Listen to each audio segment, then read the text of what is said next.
Turn off your lights. Make sure your doors and windows are locked. Things are about to get spooky. Is It in the Corner of Your Eye? By No Conception 7327. You saw something, didn't you? You couldn't make out what it was, but it was in the corner of your eye. Follow these rules to survive. Number 1. Do not ignore it. The more you ignore it, the more it moves away from the corner to the center of your vision. Number 2. Look at its direction immediately. The longer you take, the closer it gets. Number 3. Avoid blinking when you see it. Blinking will increase the time it takes for you to look in its direction. Number 4. Do not rub your eyes. It's a trick to make you take longer to look at it. If your eye itches, take it as a sign that it's going to appear in a corner soon. Number 5. It doesn't matter when you start seeing it. It will go away at midnight. Number 6. After you survived it, report it to us on our helpline or our office when we're open. We'll take care of it. Number 7. If it reaches the center of your vision, we're sorry. The UDA.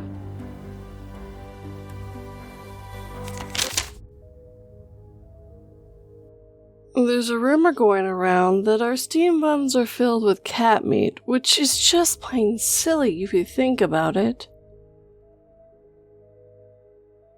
Why go through the trouble of chasing down something as agile as a cat when children are much easier to catch and taste so much better?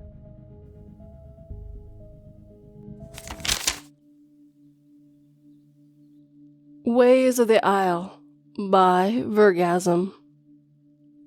Upon our vessel's arrival on the shores of far-flung Isle of Shejna, we were greeted by nothing but a desolate stretch of bone-white sand reaching as far as the eye could see in either direction.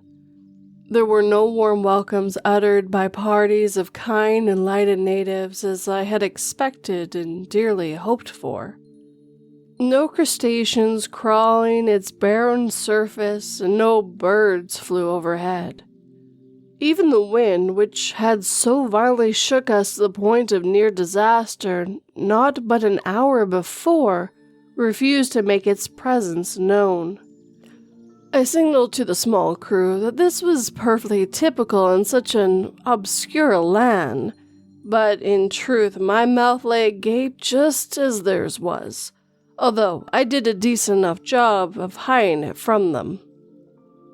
The previous investigations, spanning those last 4 excruciating years, had finally led me there, to the hidden Shizna Islands, accessible only through an extremely precise, treacherous, and laborious route, nestled deep in the treacherous bowels of the North Atlantic, traversable only during the most unforgiving of storms. After failed voyages, squandering most of my inheritance and several good seamen's lives, nearly perishing more than once myself as a result, I was ecstatic to have finally reached what I wished so dearly to be those fabled lands thought in legend to contain people who are said to have transcended death itself. And yet, our immediate surroundings inspire little but dread within me. I assumed defeating death would produce a lush landscape of thriving life, existing blissfully and in perfect natural harmony. However, all we could see for miles and endless miles inland was naught but a wasteland of scraggly brownish-yellow grass and a scant grouping of leafless, jagged trees beneath a gloomy sky. The land itself seemed to go onwards towards infinity, stretching into a vast, misty steppe with no visible end in sight.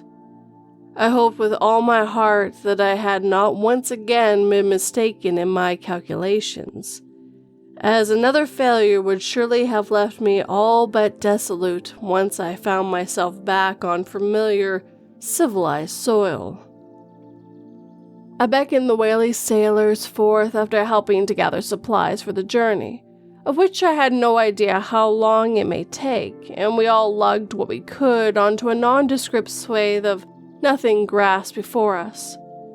It crumbled beneath our boot heels, disintegrating into ash. As such, markers that would lead us back to our ship proved entirely unnecessary, and a portion of our firewood load was abandoned along the way due to the evenness of the still temperature climate. The footsteps we left behind, scorched black as if our souls were ablaze, proven to be all the more distinguishable even from a distance. The land's unpredicted peculiarities disturbed me.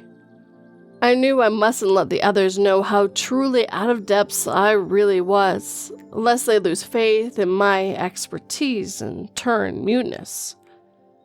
They were here, somewhere, and we would find them, learn their secrets that the whole world might benefit from such great knowledge.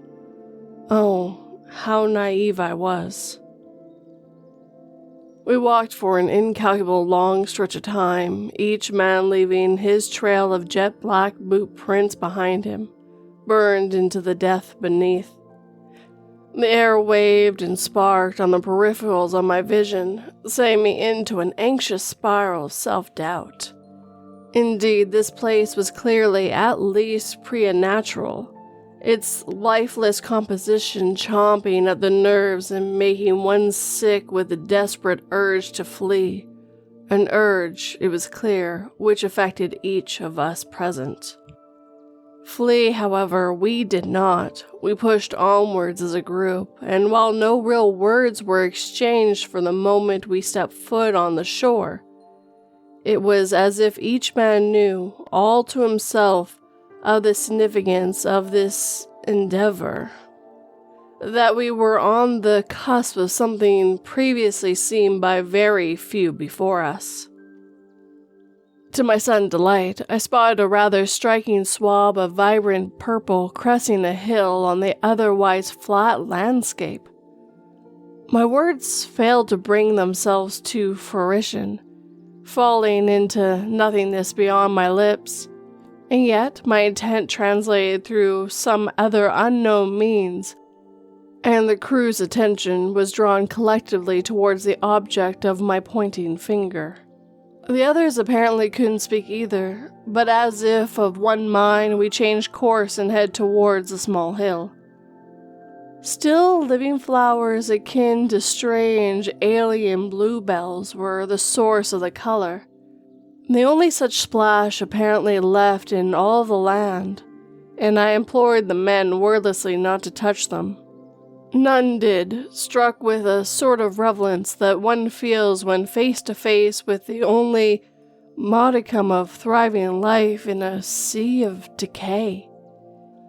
Pacing ever so carefully through the flowers underfoot, urging the group to stay at the bottom so not to disturb the flora more than need be, I climbed the hill, taking all of a minute. At the top, I felt higher than God himself. I saw my effort repaid tenfold before my eyes. The natives, the legendary Shintaki people, sat at least 100 in number in neat, awaiting rows staring me dead from down below. All of similar basic height and complexion, and garbed in identical flower brown robes, all fixed with some stock, emotionless expression. Behind them lay their surprisingly crude settlement, wooden shacks adorned with a massive large arrangement of concentric circles constructed using black and white rocks. The design inherently primitive, but the scene emitted a strange but very clear power just the same. As if the building served not only as living space, but as part of some grand occult display as well. I could tell these people were also completely wordless, as we had been, as is the case for all creatures which inhabit the silent lands of Shizna. However, their minds were abuzz in communication, an ethereal line of shared thoughts in which I had momentarily breached, as I stared paralyzed looking over at the masked stone-faced countenance of the locals. The return look, suddenly becoming a furious glare, let me know where I stood in their eye at that moment.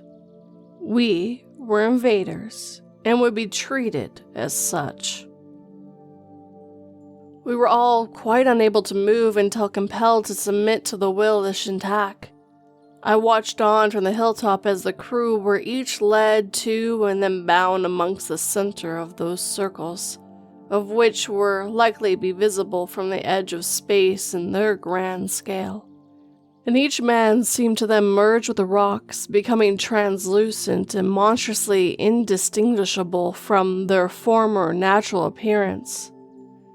They outwardly seemed almost unaware of the change, as if already dead, and yet they were so clearly and justly suffering.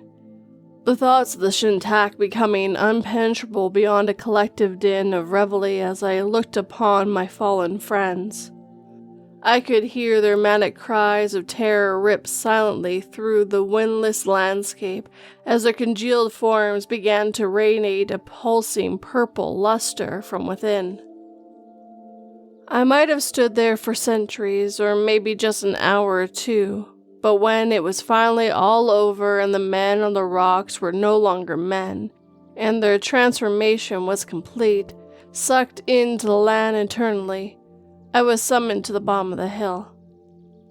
The Shintak joined me there, lined in their strange formations, where in one voice I was thanked for presenting such a bountiful harvest to the immortal kin of the Shinnaz. They offered me what I was in search of, their power, to use as my own, but with a dreadful condition. It was one which I shamefully and remorsefully took up within a second thought. Over 50 years have passed since my return home. I have traveled extensively by boat and rail. My preaching has accumulated a party of followers thrice the size of my former crew, all clamoring to obtain a face as ageless as mine. Enlisting their combined wealth, a new ship awaits us on the dock upon which we shall set sail once more for the fabled Shinaz steppe. There is a little guilt remaining in my soul, if such a thing remains within me after what I have become, although, at the end of it all, who could possibly say no to forever?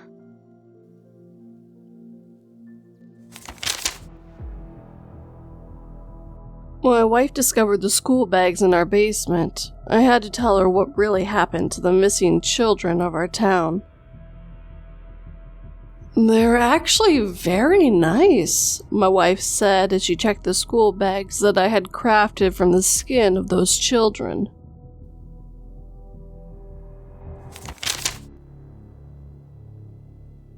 Welcome to the facility by Mr. Potato II.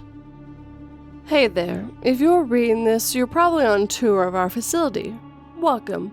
Our project is to secure, contain, and protect, as you will learn in this awesome experience. Before you start the tour, though, there are some important rules to acknowledge and learn. 1. Do not be afraid to ask questions. This tour, above all, is meant to educate and encourage learning, and our tour guide will be happy to answer any questions about our project. 2. Entering the facility is at one's own risk, and the Foundation will not take any liability for any incident of body or psychological harm to the individual, including injuries, deterioration of mental health, and death. 3. The Foundation reserves the right to use any means necessary to prevent containment breaches, including harming the individual. 4. If any of the rules lack proper punctuation, have bad grammar, or seem misplaced, do not trust them. Multiple SCPs have the ability to edit documents, and a few of them want you well. 5. Never stray away from the tour group. The facility is secure, and we will not ensure personal safety when leaving the tour group without permission. When needing to go to the bathroom or other similar situations, always ask permission from your group's tour guide and tag along with a guard. The facility is not responsible for any situation transpiring by breaking this rule. 6. When visiting SCP-999, the Tickle Monster, be gentle and kind, and do not, under any circumstance, let it ingest caffeine, including cola drinks. Staff do not take kindly to mistreatments of SCP-999. 7. At lunch break, the use of SCP-294, the coffee vending machine, is permitted as long as you follow proper safety protocols. Examples of safety protocols not being followed are inputting a cup of bob or antimatter into the machine. Examples of safety protocols being followed are inputting Fanta or black coffee with 2 sugars. SCP-294 is heavily guarded all the time, and the guards will not take lightly to ignoring safety precautions. 8. At the viewing station, please skip the SCP-096 station. The AI face detector sensor is not currently working. Any visitor ignoring this rule will promptly be shot and killed by the facility guards to prevent a containment breach. 9. Any sightings of SCP-1048, Teddy, and/or its clones, must promptly be reported to the facility guards. Any advances by Teddy, alone or not, are to be ignored, and the most advisable response is to run or otherwise quickly escape the situation. No matter what, do not act threatening towards Teddy or his replicants. Teddy will try to trick you. 10. The Foundation is not liable to harms caused to individuals during containment breaches. 10-1. Should a containment breach occur during the tour, stay with your assigned tour group. Your tour guide always knows best. Do not, under any circumstance, leave the tour group without explicit permission given to you by the tour guide. 10-2. Should you separate from your tour group during the containment breach, follow these steps. 10-2-1. Find an isolated room with a lockable door. Keep the lights off and stay silent. 10-2-2. Never lose your assigned bag. Inside are 3 items: a loaded pistol, an unaliving pill, and a walkie-talkie. 10-2-3. A general rule: if you encounter any anomalous entities during a containment breach, you shoot them 2 times with the pistol. If they budge, shoot them again or run. If they do not budge, either take your pill or aim the pistol at your temple and fire. Trust me, it's better that way. 10-2-4. If the entity looks like an old man or can walk through walls, do not waste any bullets. Instead, off yourself immediately.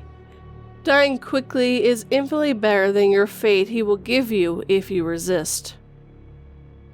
10-2-5. Should you hear the cries of a loved one outside, do not investigate. Your loved ones are not here. They are not in danger. This is most probably SCP-939.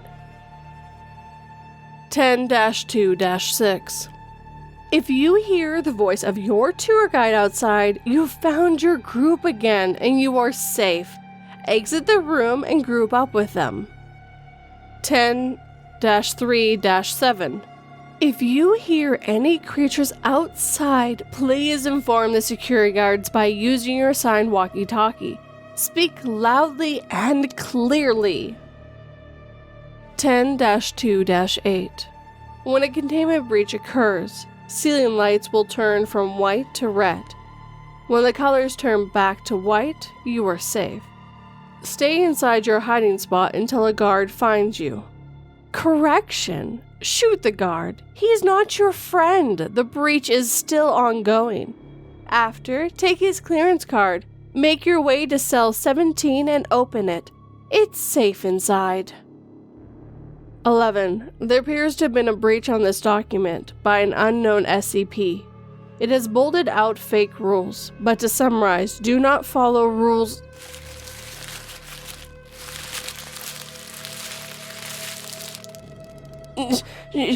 Do not listen to them. The Foundation are not who you think they are.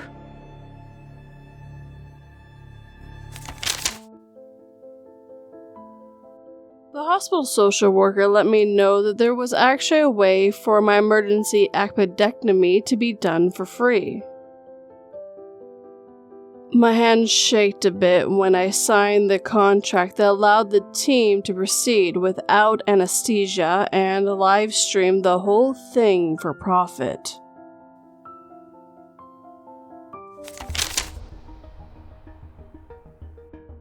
True Zombie by Jumble Tumble.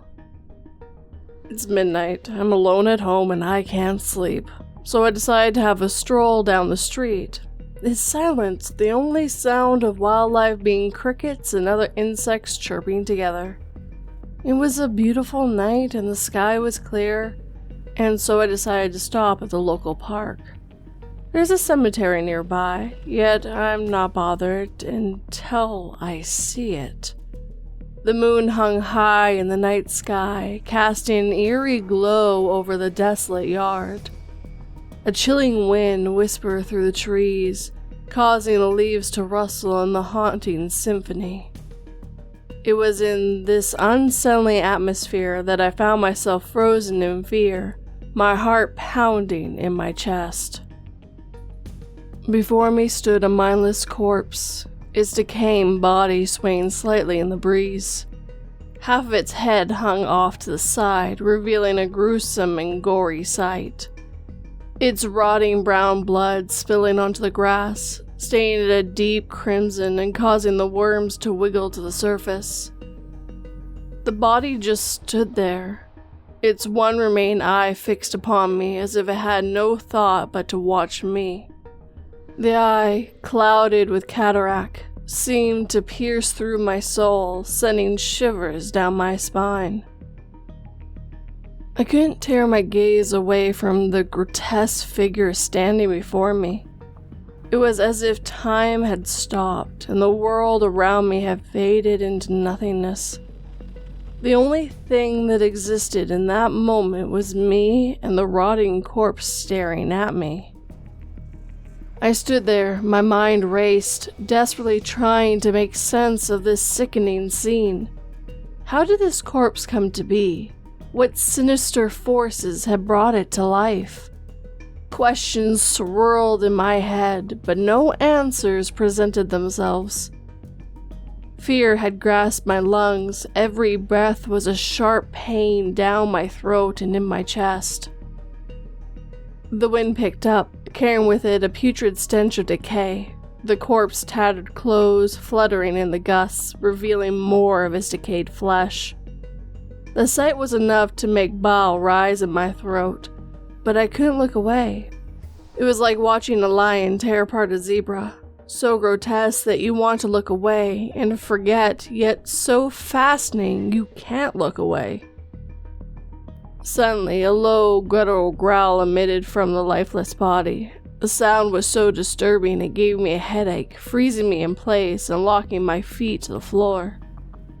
What was left of the corpse's mouth opened and a sickling gargling escaped its throat. It took a step forward, its movements jerky and unnatural. Its rotting flesh had been holding onto the jaw by a thread before detaching and dropping to the floor. More dark blood flooded and dropped down onto the grass. Panic surged through me, urging me to run to escape this evil, unnatural presence. but my legs refused to move, feeling both solid and like jelly at the same time. The corpse continued its slow, deliberate approach, its one eye fixed upon me. It was like it could see into the depths of my soul, feeding off my terror. With every step it took, you could hear the bones and joints popping and crackling against each other, like a dislocated knee being bent constantly. The air grew thick with an oppressive smell of rot suffocating me. I could feel the weight of evil pressing down upon me, threatening to consume me whole. As the corpse drew closer, I could see its mushy red features in greater detail. Its flesh was molted and rotting, maggots wiggling within the open wounds. The stench of death grew stronger, overpowering my senses. I could taste the metallic tang of blood on my tongue mingling with the vomit rising in my throat. Just as the corpse reached out its decaying hand, a surge of adrenaline coursed through my veins. A primal scream of fear, I broke free from my paralysis and stumbled backwards, tripping over my own feet. I scrambled to my hands and knees, my heart pounding in my ears. I got up and ran as fast as my trembling legs would carry me. Behind me, I could hear the corpse's unearthly crackling steps growing fainter, and the sound of its flesh falling off and dripping onto the concrete fading away. But I dare not look back. I ran until my lungs burned like methyl and my shins were in agonizing pain. Only when I reached the safety of my home did I allow myself to collapse, gasping for breath. That night, as I lay in bed, drenched in a cold sweat, I couldn't shake the image of the mindless corpse from my mind. Its haunting gaze, its decaying form, and the terror it had instilled in me would forever etched into my memory. I knew that I had encountered something beyond the realm of the living, something that would forever haunt my nightmares. It was something sinister, evil, something that shouldn't have ever existed in this mortal realm. To this day, I can smell the flesh, I can hear the joints causing friction against each other, and I can see its blood shimmering in the moonlight. The brown liquid that once was blood stained against its skin. And of course, the way it looked at me with that clouded eye, like a crystal ball reading my demise.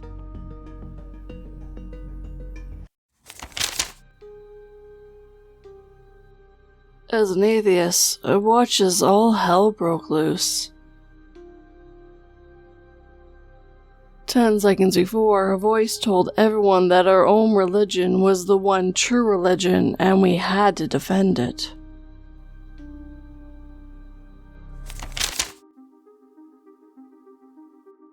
Bedtime Story by OK Programmer 6938. It was a Wednesday, not a significant date by any means, just another Wednesday. That's what I thought anyways, what I thought before everything happened. I live in a nice 2-story home near the beach in a fairly decent neighborhood, but recently there had been a string of kidnappings. Children taken from their beds in the dead of the night. I was drifting in and out of the couch downstairs after a long day of working a physical, demanding job. My son had gone to bed about an hour before, and I was zoning out to the drone of the nightly news. There was a noise upstairs, a soft thump that came just above me. It sounded like my son had fallen out of bed, but the recent reports had made me nervous. I went upstairs and cut into my room, opening the gun safe and pulling out my old Smith & Wesson. I double-checked the drum and quickly drifted towards my son's room. His door was cracked, and I could hear a woman's voice on the other side. Slowly, I pushed the door open to find my wife sitting in bed with my boy. She looked like she had just gotten out of the shower. Her skin shone in the dim light of the moon, like it was still damp, and her hair hung wetly against her head like some sort of inky blanket. She clung tightly to my son as the cold air from her open window sent chills down my spine. My boy sat wide-eyed next to her, both of them fixated on a book. "I think I can," she whispered to him as she flipped the page with a free hand. Her eyes slowly drifted to me as more light fled into the room. She smiled softly at me and crooked a finger. "Come, you read the last page," she cooed sweetly. I raised the gun to the woman and drew back the hammer. "I don't know who or what you are, but my wife died 3 years ago," I stated. The thing pretending to be my wife shrieked back, its gaze now fixed to me. It dropped to the floor, arms and legs far too long to be human, skidding backwards, drifting to the windowsill where it lingered for several minutes before leaping out. I rushed over to my son and wrapped my arms tightly around him, closing my eyes and breathing a deep sigh. "Daddy," I heard his muffled whimper from my chest. "Yeah, buddy," I said, pulling away to look into his eyes. "It's still watching us," he whispered. Slowly my gaze turned to the window. It was still there, whatever it was. Its head barely poking above the bottom of the window, watching us, unblinking. Quickly, I grabbed my gun and leveled it to that thing's forehead, but before I could pull the trigger, it had ducked away. I rushed to the window and poked my head out, and there on the ground it stood, staring up at me. The thing had changed. It now only vaguely resembled my wife. 2 long arms and leg thing, whatever the hell it was, blinked, eyelids closing vertically instead of horizontally. I didn't do anything this time. It was like my body had locked itself in fear. Several long moments later, that creature dropped back down onto all fours and scurried towards the beach. I don't know what the hell I saw that Wednesday night, but I moved away from the coast, bought myself a nice 1-story home in a landlocked state. And even though I'm pretty sure I got away from that thing, I never leave my door or windows unlocked.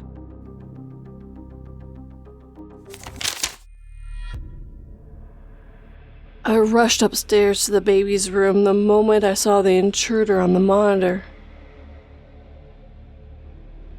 But it wasn't until I entered the freezing cold room with the gaping window and empty crib that I remembered the camera has a 5-second delay. It'll be about 10 minutes. By Refrigerator North 663. That's what the hostess told me. The restaurant looked busy. It was Friday night after all, and I probably should have made a reservation. But 10 minutes? That was a steal. It was a steal, but not for me. About 10 minutes passed, and I stood from the small pad bench in the altern room and looked over to where the hostess was standing behind the lectern, but instead found her gone. What I did see was about 20 feet behind it was an older woman sitting at one of the tables inside the restaurant. She had a fork and knife in her hand and what looked like a nice lamb with mashed potatoes and asparagus on her plate. My first instinct would have been to toss around the idea of ordering that myself.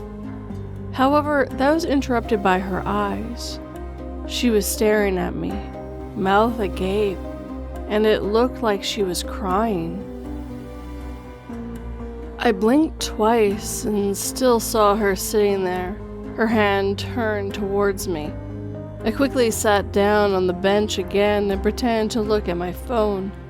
I opened and closed the weather app about 5 times, hoping beyond hope The hostess would notify me that my table was ready and escort me away from the gaze of that woman. As I was just about to click the app open again, somehow forgetting what tomorrow's forecast was, I heard the hostess' voice and a wave of relief washed over me.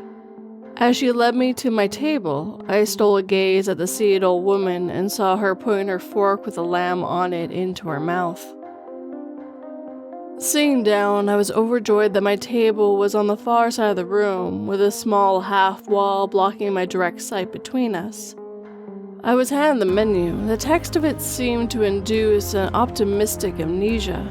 Again, my only concern was which appetizer would be best paired with a main course. I was still undecided when the outline of a figure standing on the other side of the table round the edge of the menu.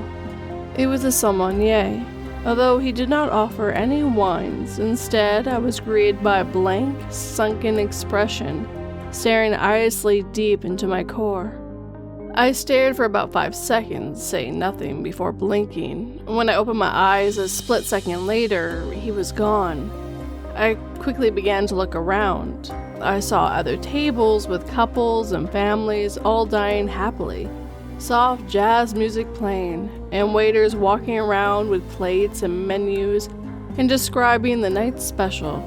Nothing was out of place. Everything was totally ordinary.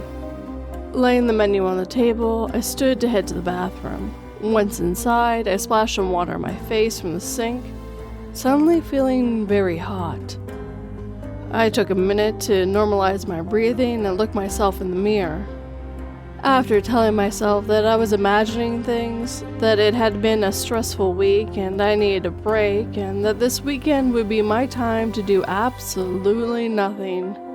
Gradually, I felt better, even happier, remembering that I finally had some time off and could treat myself. But this time I was walking out of the bathroom, I had nearly forgotten why I felt the need to go in there in the first place.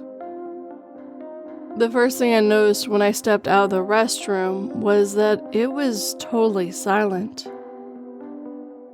The second thing I noticed was that everyone was staring at me, blank, sunken eyes. I sprinted actually. I nearly tore my leather loafers because of how fast I was moving. I had no thoughts in my head except to leave and to do so as quickly as possible. I sprinted actually. I nearly tore my leather loafers because of how fast I was moving. I had no thoughts in my head except to leave and to do so as quickly as possible. I didn't take a look around or back, and in about 15 seconds I was outside the restaurant and starting up my car. I skidded back and slammed the shifter into drive, and after no less than a minute of exiting the bathroom, I was doing 80 on the highway. I spent the entire weekend in a near panic state at home, not stepping a foot outside my door. It's Monday morning now, and the last thing in the world I would want to do is go out there.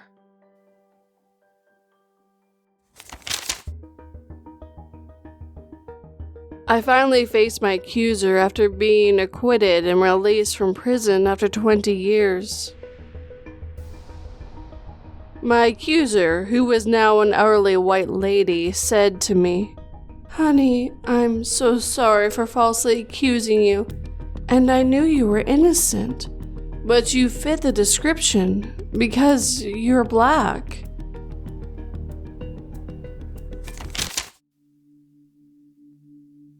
Advice for Meeting Your Doppelganger by Square Review 4637. Please note, some information may be redacted for the sake of anonymity. Hello, my name is Redacted, and I'm from a small rural town just outside of Redacted. I'm writing this post today to give advice to anyone who has ever experienced or will one day experience a situation in which you meet your doppelganger. Meet your doppelganger on the surface level sounds like something very scary. We've all heard the internet memes that go something like, "If you see any person that looks identical to you, run away and hide." But that's not really necessary. Everyone's doppelganger experience will be different. It's akin to having a random roommate in college. You could have a great experience and really gel with a person, or they will threaten to kill you and have you lying awake at night fearing for your life. The chances you will come in contact with your doppelganger is very high, with chances increasing slightly after you turn 25 years old. Personally, I met my doppelganger 4 times already, and through my job at Redacted, I feel as though I'm well qualified to give advice to those who haven't met theirs yet. When you meet your doppelganger, you must act like you don't recognize them, even though they will look identical to you. You must wait for them to approach you and introduce themselves. They will usually say something like, "Nice to meet ya," or "It's a pleasure to meet you." If they say something negative, or you make eye contact and they never introduce themselves, then you should leave that location immediately. It might be best to drive to your local police station. You can't be too sure they won't follow you. It is also important to note that if you have ever met your doppelganger before, you still have to act like it's your first time meeting, but they will usually bring up the fact that you've met before. I didn't come here just to give advice, I also came to seek it. The other day, the strangest thing happened to me. I was at an outdoor market, and who do I run into buying antique wood spoons but my doppelganger, who I affectionately nickname Redacted, after my own name. She tapped me on the shoulder with her newly purchased spoon and greeted me with a smile, as she had a few times before. "It's great to see you," she said, sticking out her hand. I went to shake it, saying the same thing, but her skin felt ice cold, different than the last time I saw her. She looked around, then dropped her voice in a whisper. "How many times have we met?" Something was off. She seemed nervous. Her eyes kept darting around like she was on lookout for someone. Despite what my brain was telling me to do, replied to my doppelganger that I wasn't sure whether we had met before. I went with my gut instinct and told her the truth. "This would be the 4th time of us meeting each other," I whispered back to her. She breathed out a sigh of relief. "That's what I thought," she replied. She looked around once more before silently walking towards the parking lot. She walked a few more steps before noticing I wasn't following her, as I was still taken aback by the interaction we just had. "Come on," she beckoned me to follow her. I half jogged to meet up with her, thinking about what I would be missing at the market. Organic fruit-flavored honey, hand-knitted quilts sold by a woman who looked no younger than 90, fresh-baked chocolate chip cookies from the vegan booth. Looking back at it now, I wish I had just stayed and bought my spoon. "Before we go anywhere, can you just tell me what's going on?" I asked. She stared straight ahead, making a beeline for the parking lot. "I will. Which car is yours?" she responded. I wasn't sure I felt comfortable getting into a confined space with my doppelganger. This was the longest interaction we've ever had, and the situation we were in right now didn't make me think we were about to sit down and have a light-hearted chat. "Can you please just tell me what we're doing?" I stopped walking, grasping her wrist so I could get her to stop walking too. She didn't stop though. It was like she was in some sort of trance. She continued walking, but was soon yanked back, with my grip on her wrist acting as an anchor. When she turned around, I noticed her eyes were a little red and puffy, and her cheeks were a bit blotchy. I hadn't noticed until now, but she had actually been crying as soon as we started speaking. As she faced me, her eyes widened immensely, and she wrenched her wrist away from my grip. I didn't think I had hurt her in any way. I mean, I had grabbed her wrist, but I wasn't Hulk Hogan or something. I started to croak out an "I'm sorry," but I was cut off by a blood-curdling shriek coming from behind me. I realized that my doppelganger was not staring at me, but past me, and I reluctantly turned around to see the source of the scream. At first, I saw nothing, just families milling around the market and a young girl attempting to walk 2 Great Danes without tripping. As I watched the girl attempt to train the dogs, I noticed a thumping sound. I scanned the horizon, the sound getting faster and heavier as I looked for it. When I finally saw it, I gasped. I felt like someone had knocked the wind out of me, but I shouldn't have. This sight would have been nothing out of the ordinary for me, maybe a little jarring at first, but nothing I couldn't rationalize, had it not been for who I was with. Running full speed towards me from the woods was a young woman in her mid-redacted, her long, tattered, redacted hair whipped behind her. She was in a hospital gown that was streaked with blood, and as she got closer, I noticed she had a small scar across redacted. The woman was me. It was my doppelganger, but I knew it wasn't. I turned around, redacted, and I had the same look of horror plastered across our faces. "We have to go," she choked out between sobs, and this time I didn't wait for an explanation. The two of us made a break for my car, not stopping to see if we were still being chased. I went for the driver's side door, but she stopped me, saying, "I know where we need to go. I'll drive. You can be the lookout." I didn't argue, even though I usually didn't feel comfortable with other people driving my car, even though technically I would still be driving it. I ran over to the passenger side and flew open the door, wrenching as it slammed to the car next to me. In other circumstances, I would have left a note, but I couldn't waste any time. For someone who I assumed didn't drive much, my doppelganger managed to speed out of the parking lot surprisingly quick. As she was driving, I began to rack my brain trying to figure out what I had just seen. A third doppelganger?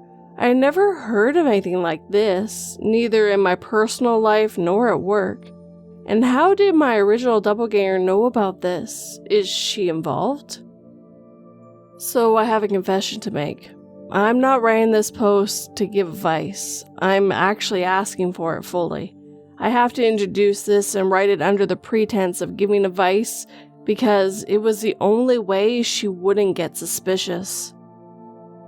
My doppelganger and I have been driving in circles around the entrance of the woods where I saw the third doppelganger.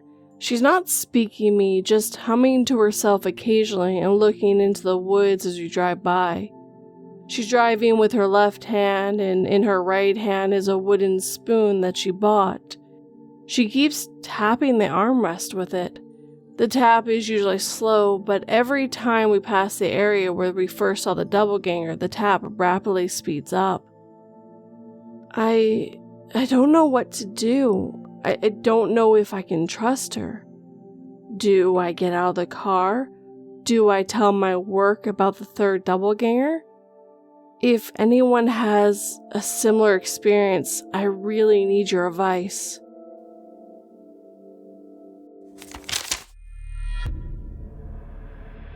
When my nephew showed up at my door unannounced and covered in blood, I asked him what had happened. With unrestrained excitement, he replied, "Remember when you said I could live with you if my parents died?"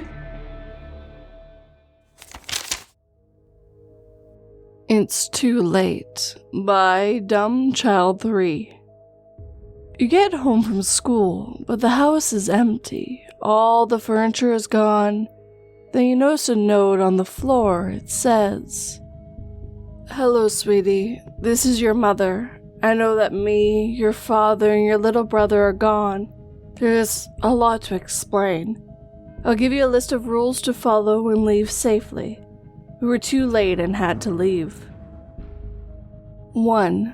Avoid them at all costs. If you see one, run. 2. All the doors should be locked. If one of them is unlocked, do not go in. Don't even look in the room. 3. Go to your bedroom. It's the only door I left unlocked. They are not there. 4. I repacked your stuff for you. If I didn't pack everything, quickly and quietly grab the stuff you need. 5. Under this note is $100 cash and my credit card number. You will need it.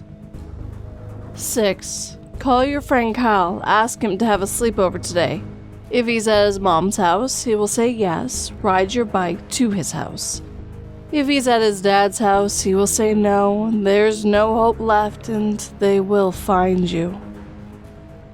7. At Kyle's house, go to your phone and buy airplane tickets to Philadelphia, Pennsylvania. We will be there waiting for you. Make sure you buy them for the next day. 8. The next day, when it's time to leave, tell Kyle you have to go. This has to be before 10 a.m. If you stay after that time, it gives them enough time to find you. 9. After you tell him you will leave, get an Uber to the airport. 10. Do not interact with the Uber driver at all. It could be one of them. 11. When you get there, give the Uber driver some of the money and run into the airport as fast as you can. If you feel heavy breathing on your neck, pray and hope you get spared. 12. Get your boarding pass and get on the plane as normal. 13. Do not interact with anyone on the plane. There's a high chance of them being on the plane. 14. The plane will be there at exactly 3:26:56.07. Keep a stopwatch. If the plane is there at any different time, it's too late. 15. We should be there at the airport. Find us. 16. It's too late. I'm sorry, baby, we couldn't make it. You won't survive. At this point, we're all dead.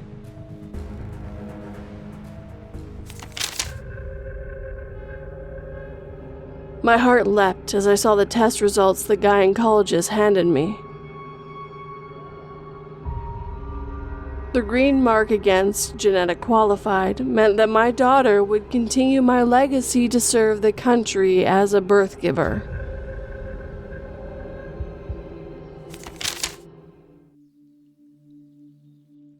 They're in the Trees by GameShaker480. Growing up, I never truly believed in the concept of cryptids or anything I couldn't explain or understand. It always seemed unrealistic to me, but as I've become older, I've experienced things that don't have a logical explanation. For context, I live in a rural area consisting mostly of woods that surround my home, with my closest neighbor being about a half mile away. I'm also really into hunting with my son and my neighbors, but on this particular day, I was alone. At around 5 p.m., I headed out the back door into the large wooded forest that stretched for miles and miles just to do some light hunting and trail marking, when I came across a mutilated raccoon limply hanging off a tree limb. At the time, I just assumed that a bear or a coyote attacked it, but I did find it strange how it was slung around the branch. Throughout the rest of my hike, I didn't see any more mutilated animal corpses, which was nice considering I planned on eating dinner when I got back. After some trail marking, I headed back into my house and decided to invite my neighbors over. "Pretty weird shit, dude," my neighbor Tim told me. "How does a bear or a coyote nearly hang up a raccoon corpse like a fucking polo?"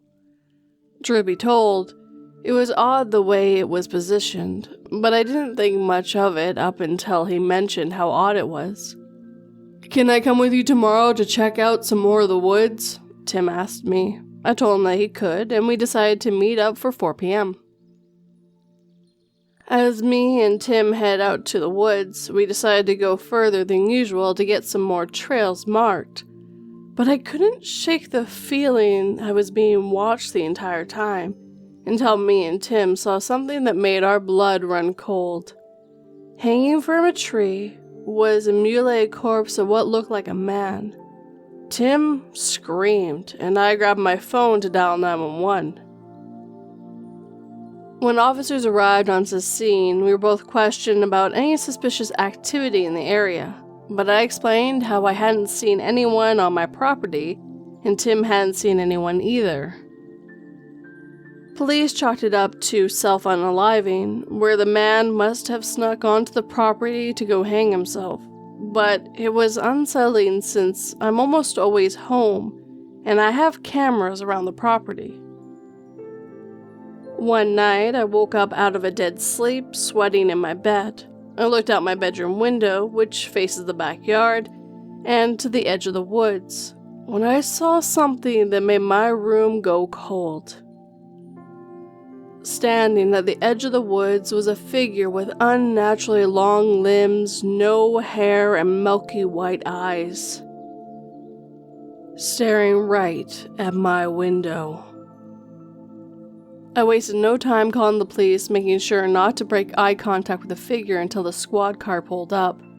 When the police got out, they surveyed the yard, but the figure was nowhere to be found.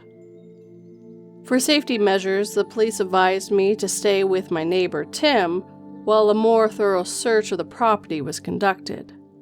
After explaining the story to Tim, we set up a trail cam at the edge of the woods to collect footage over the next few days.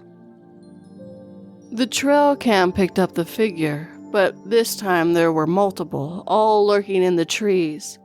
Tim looked terrified, and for as long as I've known him, I've never seen him look so scared. The next night at Tim's house, I woke up to find him gone. I searched the whole house, then, fearing the worst, I checked the window. There, at the edge of the tree line, was Tim's lifeless corpse, hanging from the tree with about 5 figures, all with the same milky eyes and long limbs, staring right at the window I was facing out of. After the police were called, officers advised me to leave the area completely and to move in with a family member for my mental well-being. Now I live with my sister Sarah, and I see a trauma counselor regularly. I am doing all right now, but I still think about those incidents a lot. Hang on, Sarah's calling. Weird. She's saying something's in the backyard, probably just an animal.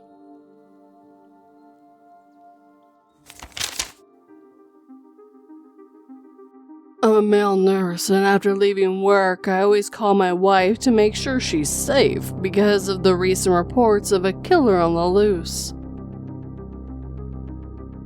I called her after getting into my car and she answered, but I thought I could hear the faint, distant sound of a guy screaming for help in the background, and my wife assured me that it was just the TV.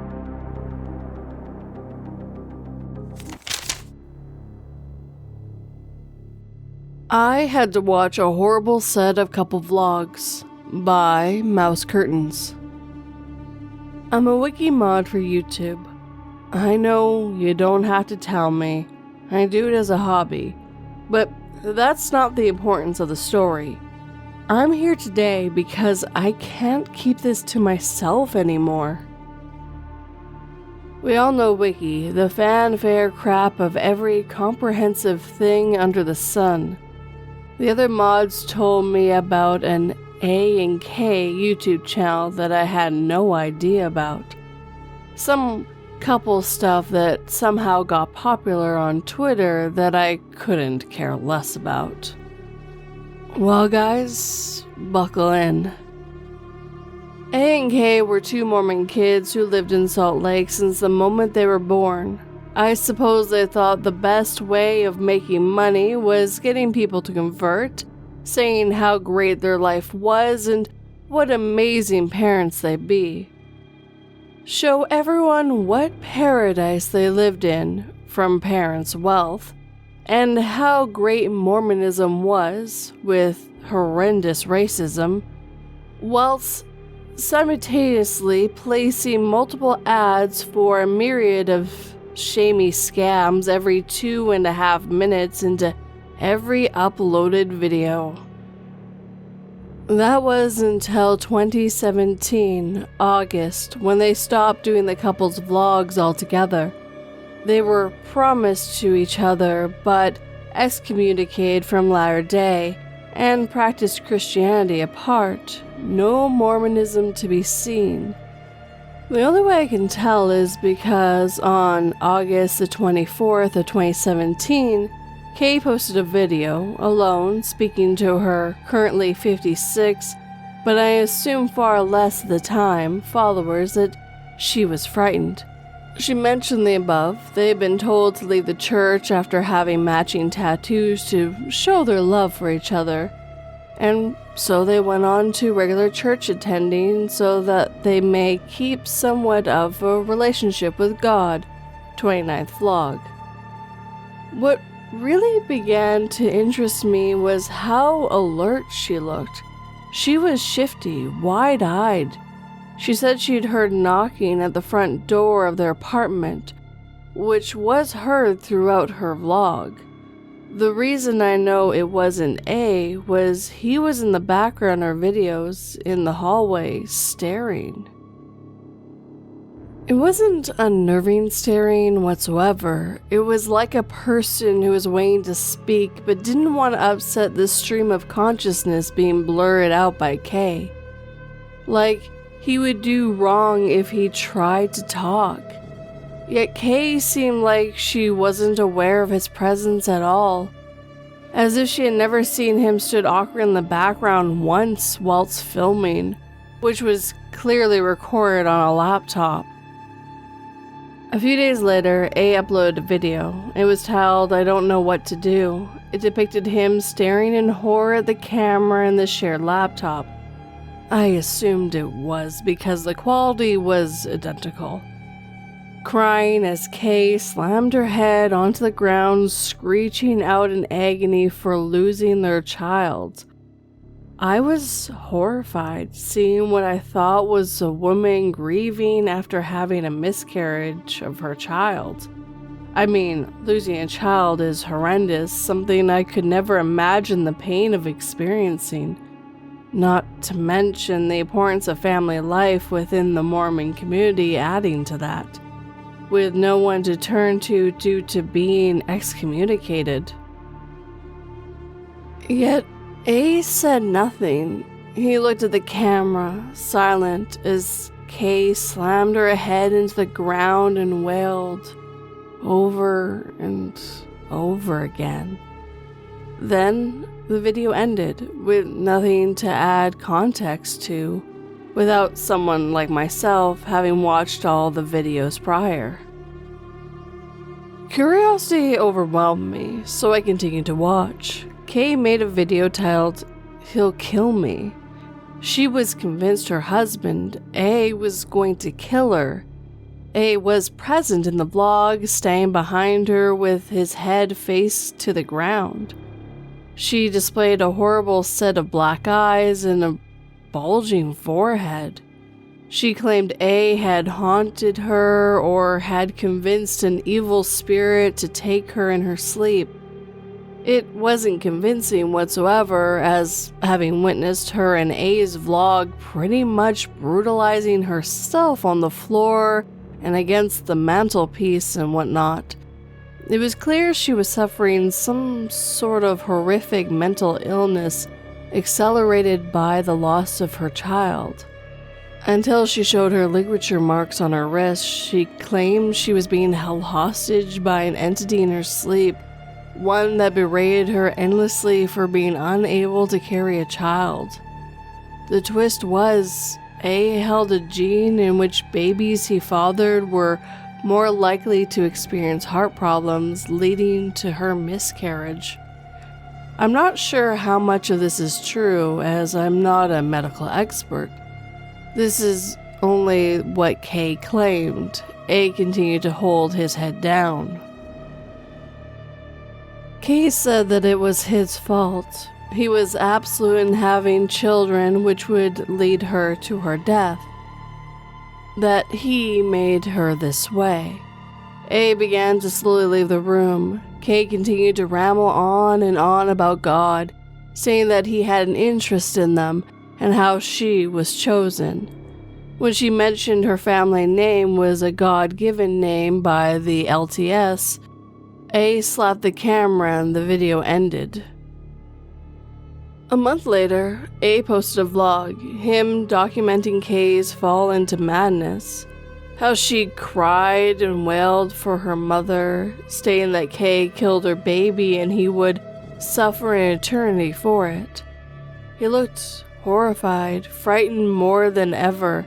Kay began to slam her head against the kitchen wall again, screaming for her child. She began to say she was in there and she needed to come out. She'd miss her due date. A began to scream back, screeching that their baby was dead. She didn't exist. But Kay was mad. Kay pushed A and A pushed back. He pushed her right into the drywall. There was an empty cavity in the wall. She fell, hit her head, and crumbled right in. I have never seen something so raw and awful. A filmed his wife's body crumbling in between the wall and flooring. He didn't cry. He simply posted it to YouTube. The death of his own wife. Stuck between the floorboards, eyes wide open.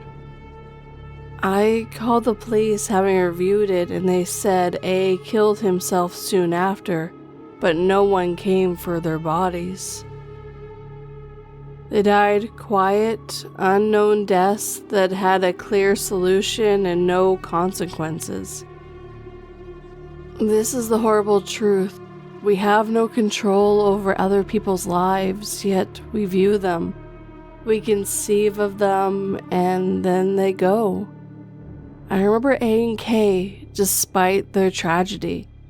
It is the fact that the internet will remove them from any archive whatsoever until some YouTuber makes a video about their tragedy.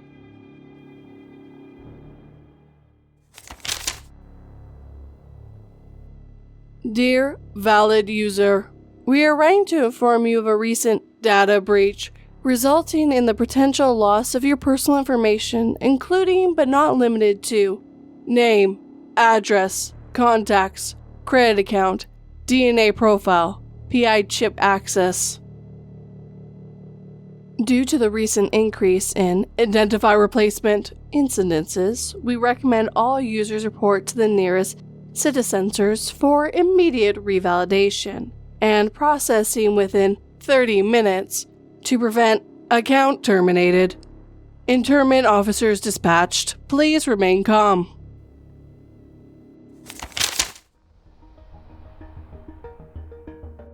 Rules for Surviving at Circus Las Vegas by Primary Till 5376. Welcome to our cheap, family-oriented casino and hotel. I know you may be worried about the 1-star review saying that people have died here, but those are just people who dislike our hotel. Here are some rules for each area of our resort.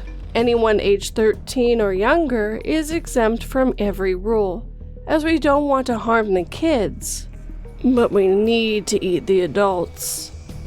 Be aware there may be fake rules. Watch out for spelling mistakes to identify them. Number 1. You may be here unattended if you are 21 or older. If you break this rule, security will question you.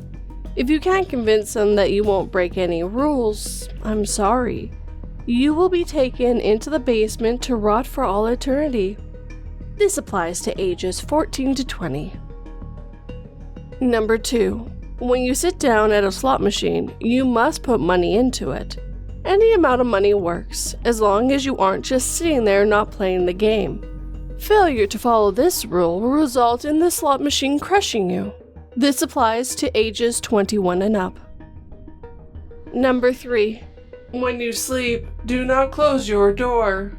Leave it open will allow us to get to you faster during an emergency. Number 4. When you're playing the slot machine, do not slap the buttons or the screen. The slot machine feels pain too. Breaking this rule will notify security and they will stuff you into the slot machine with all the other corpses. This applies to ages 21 and up. Arcade/midway rules. Number 1. There's a free circus show every day at 5:30 p.m., 6:30 p.m., 7:30 p.m., and 8:30 p.m. They will each last 30 minutes. If you see the show operating within this time frame, feel free to watch the show. Just make sure the performer is human. If the show is running outside these hours, run. Nobody in the midway or arcade is human at this time. Failure to follow this rule may result in dismemberment or death. Applies to ages 14 and up. 2. Come watch our show during any time of day. You will surely enjoy it, and we will enjoy the flavor of your flesh.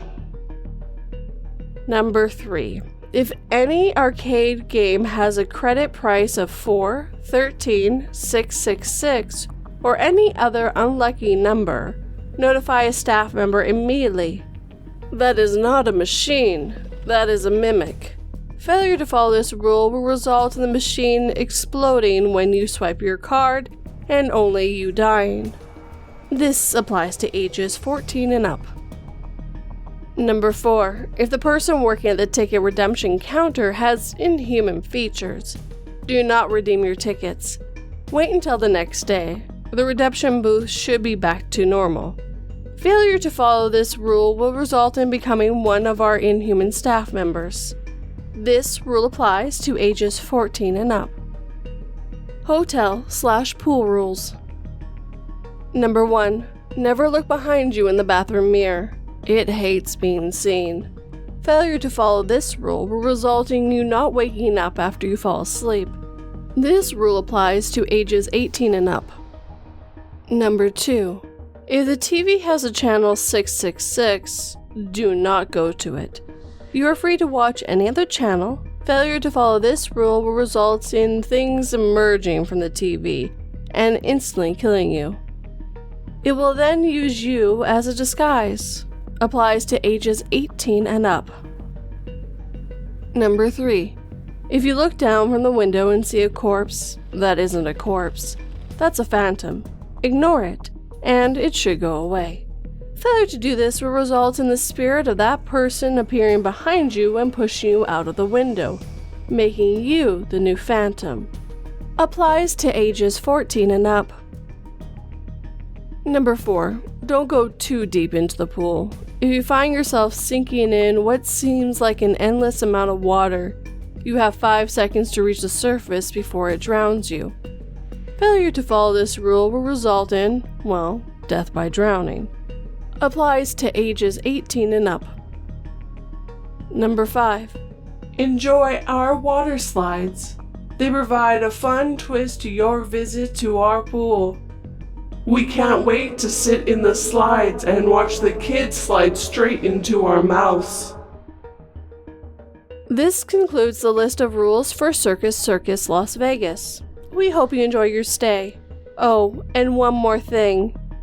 Get out while you still can.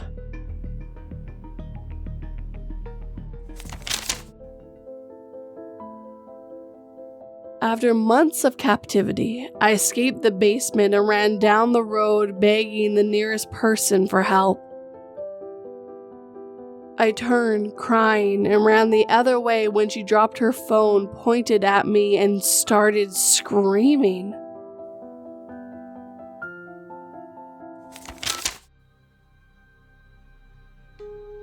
Squirrels by R.J. Rumelman.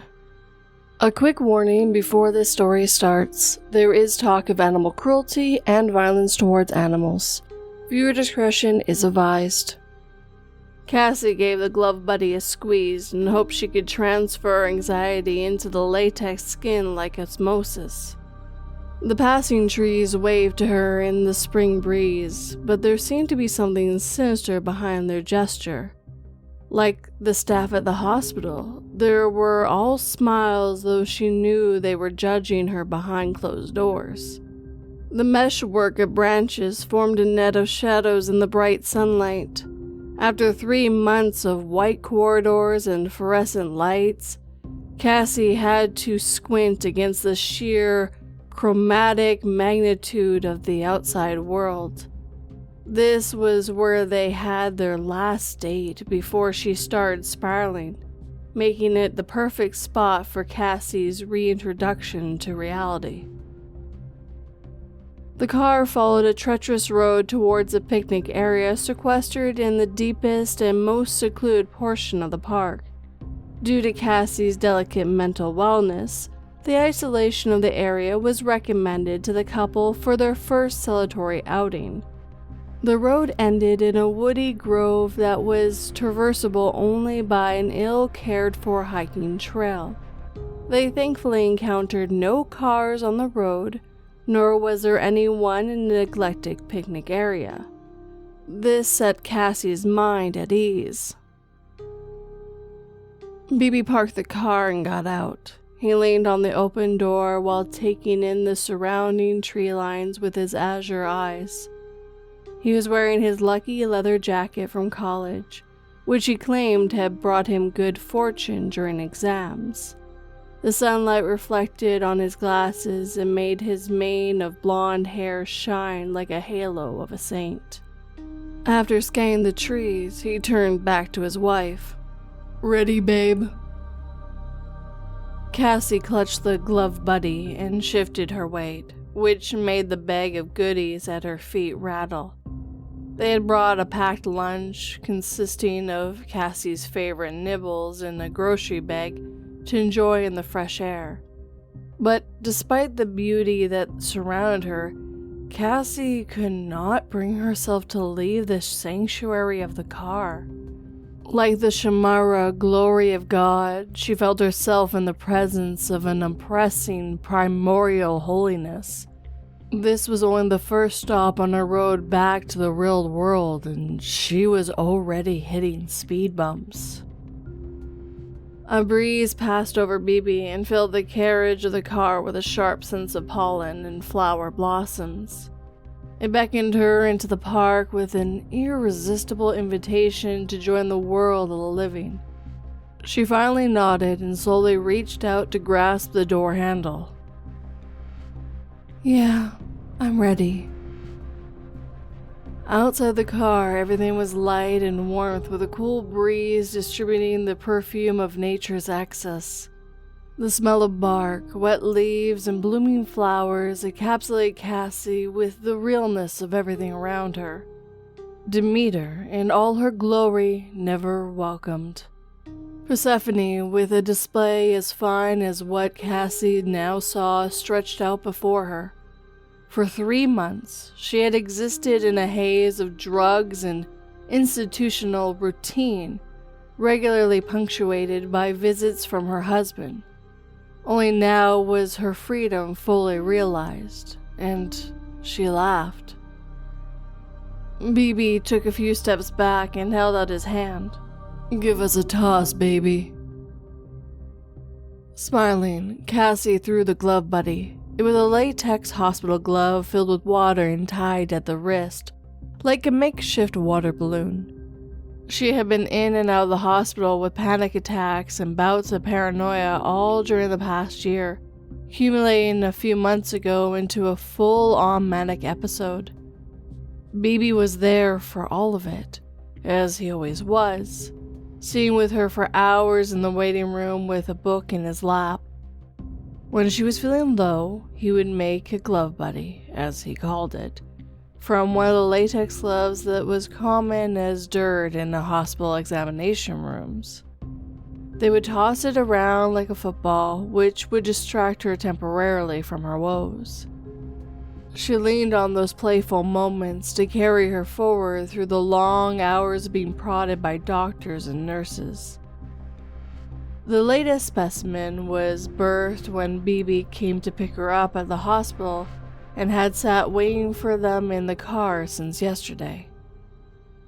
The secret to their marriage success, despite her issues, was how Bibi brought out the child in her. Their relationship had always revolved around his capacity to resurrect the playfulness that her historic mother had fought to repress. Bibi had been her world outside the hospital for almost 7 months now, and if he was here, every other living body was an intrusion. Thankfully, their car was the only one in the lot. They tossed the glove buddy back and forth in silence, and Cassie tried not to think too much about the past. She'd been released only yesterday in a flurry of paperwork and sedatives that she barely recalled. This morning she felt as pure as a baby fresh from the womb. She had awakened from a nightmare that had lasted 6 months and had decided to start a new chapter in her life. The sun was brighter, the air crisper, and the whole of this moment more real than anything had been for a long time now. But Cassie knew Bibi had something on his mind. She could read him like a book. He caught the glove buddy and paused, squeezing it rhythmically and watching the fingers expand. "What's wrong?" "The car," Bibi said slowly. "My parents are watching over your car right now and until you can get yourself back together." "You told me." "There are still some repairs that need to be done. I mean, you wrecked it pretty good." "Do you still blame me for that?" Cassie said in a small voice. She thought of work, when the other teachers in the break room would glare at her in the break room from the corners of their eyes. "I don't blame you for it, for any of it," Bibi said. "You were manic, for God's sake. And the people who owned that dog were nothing short of saintly about the whole thing." "It's for the best." I didn't know you were off your meds. I thought it was just stress from your job making you act out. It seems stupid in retrospect, but... damn it." Cassie had thrown the glove buddy too hard. It flew right over Bibi's head in a parabola. It slapped into a tree about 15 feet behind Bibi, bouncing off and landing at the base amongst the twigs and the ferns. "Sorry," Cassie called out to her husband. Bibi threw her a wolfish grin. "Watch your throwing arm, Cassandra," he said. She stuck her tongue out. "Hustle next time, Biltrid. You need me to get it?" "Nah, it's cool. Let's break for lunch." Cassie sat at one of the picnic tables while Bibi went to get the big lunch.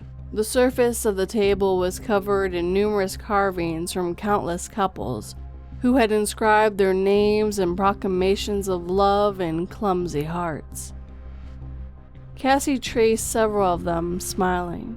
Bibi came over and started saying out the food: sandwiches, a bag of chips, plastic bottle of soda, and a tub of coleslaw.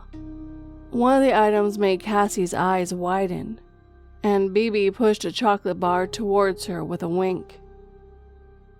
"I knew they wouldn't allow you to have the good stuff in the hospital, so I nabbed a few of these for you."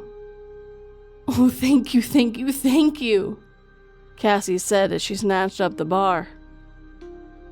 They started eating in silence. Bibi picked at his food, but Cassie gobbled up everything she could lay a hand to, while greedily drinking in this moment. She munched her sandwiches and felt the earth center below her for the first time in a long time. Bibi knew about her condition when they got married, and had so far been even more supportive of her moves towards independence than her own family. They had been talking about children off and on for the last couple of years, but her illness presented a hurdle that neither of them knew how to cross. For now, it was good just to be free. The chocolate was nothing short of ambrosia in her mouth. The look of bliss made Bibi laugh. "Having fun, Cassandra?" "Time of my life, Bertrand." Bibi opened his mouth to say something, then paused. He leaned over and pointed behind Cassie. "Hey, take a look at this guy."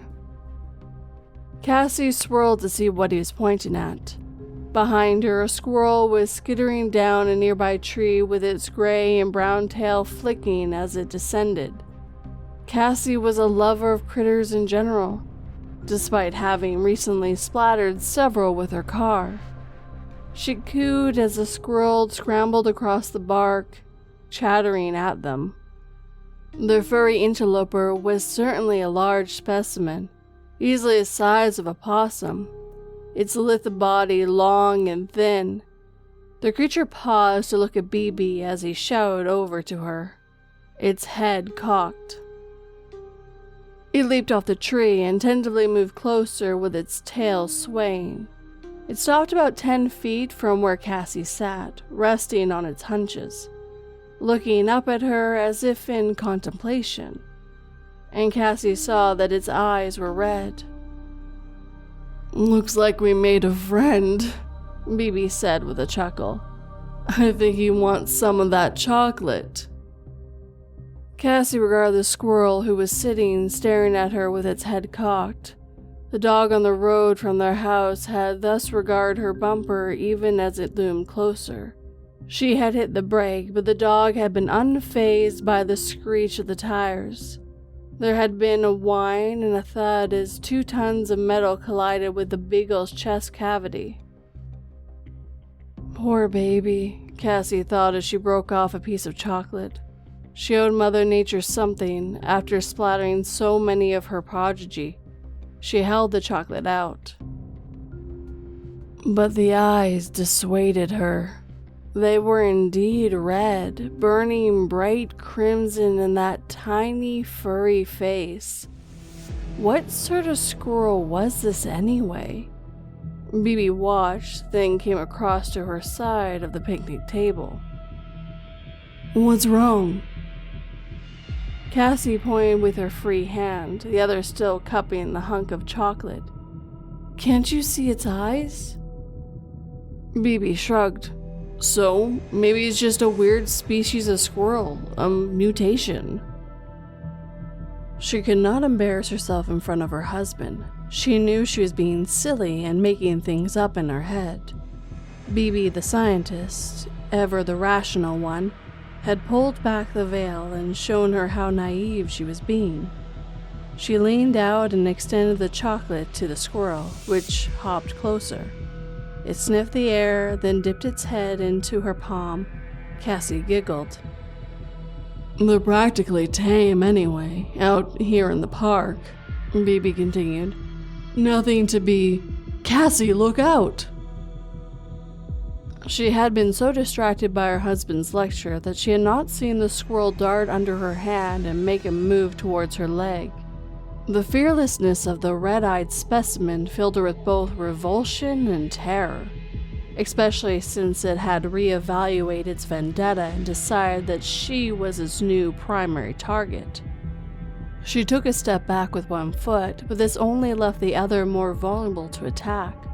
The squirrel jumped and lunged onto her calf and sunk its teeth into the soft, juicy meat.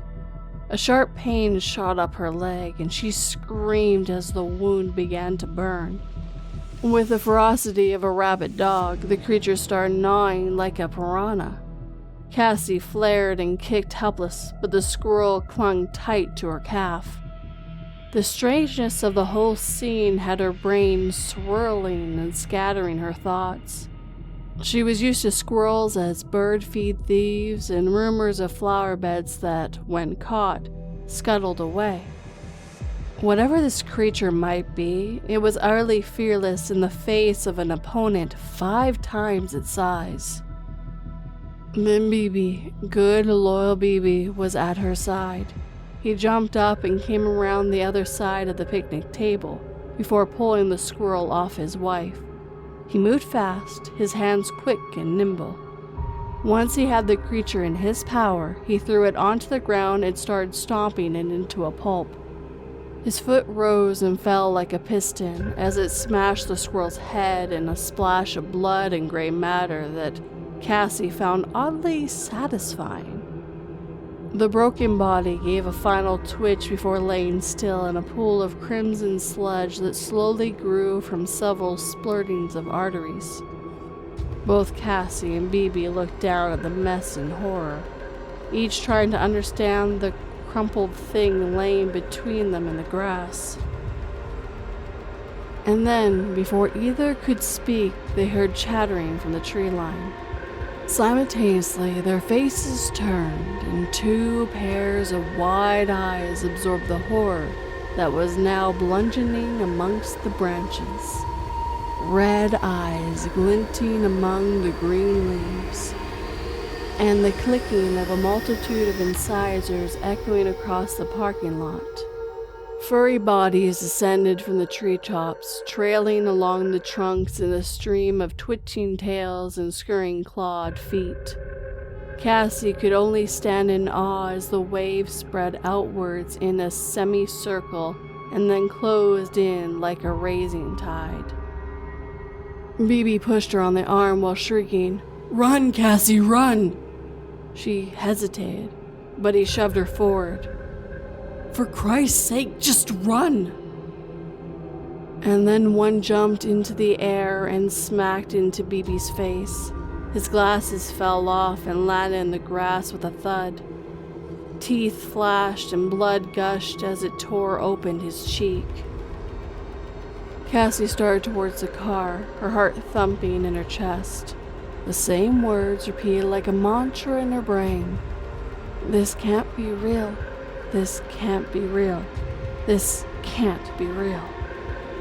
Right now, she thought, I'm in bed and Bibi is up making coffee and he's going to come in any minute to wake me up and tell me it's time to go to the park. I'll put on my dress and we'll get in the car and he'll drive while we talk about my mother.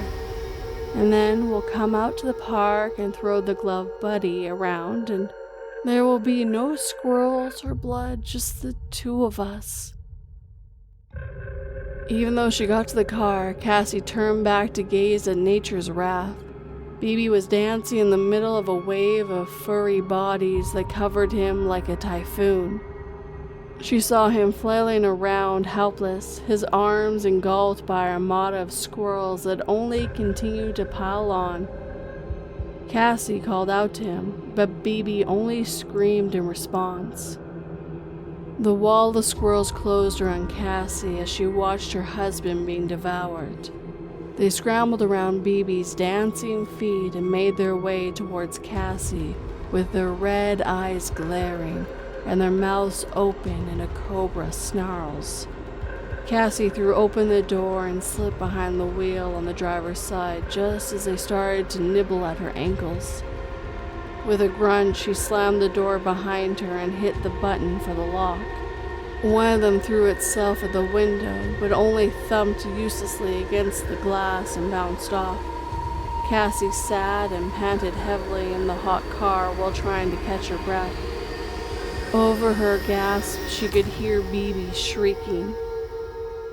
Cassie watched helplessly over her shoulder as Bibi finally toppled to the ground and went limp.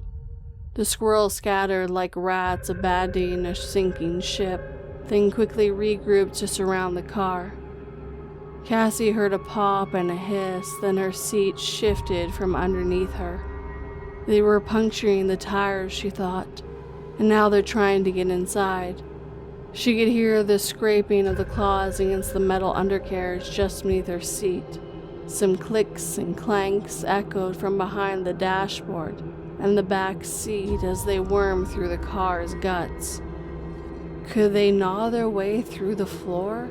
It seemed unlikely, but under the horrifying circumstances, could she dismiss anything as implausible? She looked back over her shoulder to where Bibi lay. The keys were in his pocket, she remembered, and it was a cell phone that was currently shared between them.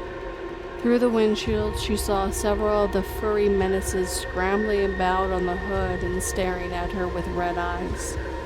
They all looked hungry and savage. Frantically, she looked back over her shoulder. There were perhaps 4 or 5 yards of asphalt between the car and where her husband lay, all of which were occupied by a swarm of demonic squirrels. Could she maybe hotwire the car? She had seen such things in movies, but she had no idea how to go about it. Even then, there were no tools in the car that she knew of, except a plastic ice scraper under the driver's seat. Maybe she used it as a weapon for fighting back against the squirrels, but their numbers were now legion, and she knew she stood no chance of survival with anything less than a machine gun. They were all sitting on the hood of the car, chattering their teeth at her through the windshield, as if daring her to make a move.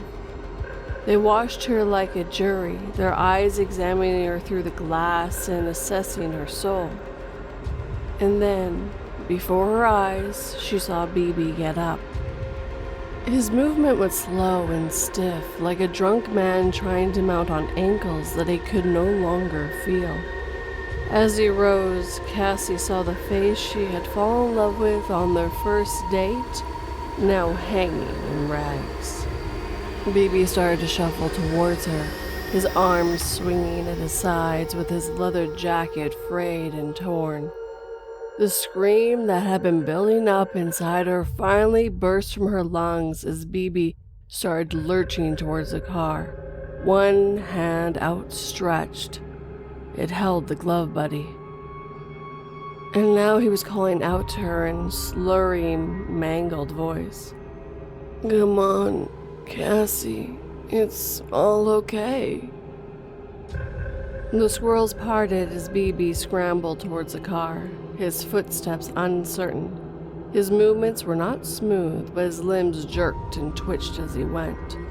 The squirrels sat on their hunches and stared, their red eyes wide and vicious. BB knocked on the window, smiling. "It's okay, Cassie. There's nothing to be afraid of. We need to get some fresh air after the hospital." She looked at him and screamed. The shrieks came in as a steady rhythm and inhalation and exhalation, while she banged on the horn and hoped someone would hear. BB tried the door handle, but it would not yield to him. His smile fell, and the look of concern twisted his flailed features. "Come on, Cassie. Don't be like this. You're just having a manic episode, that's all. Now, let me in."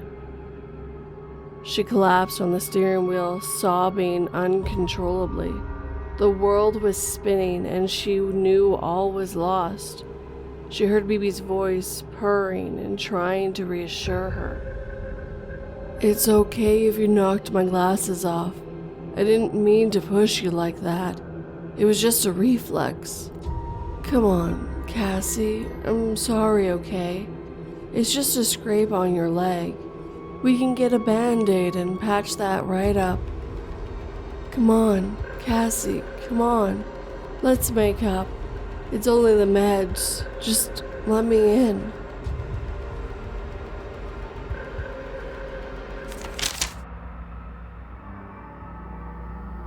All those innocent men, women, and children. What have they done to deserve such a horrible death? The prisoner asked, strapped to the bomb. Finger on the trigger of the remote in hand, the man replied, "They stopped believing in you, my God." Hunting Rules by System C. Welcome to the forest. Glad you finally got a license for hunting and decided to join me. Here's some rules pertaining to my forest. 1.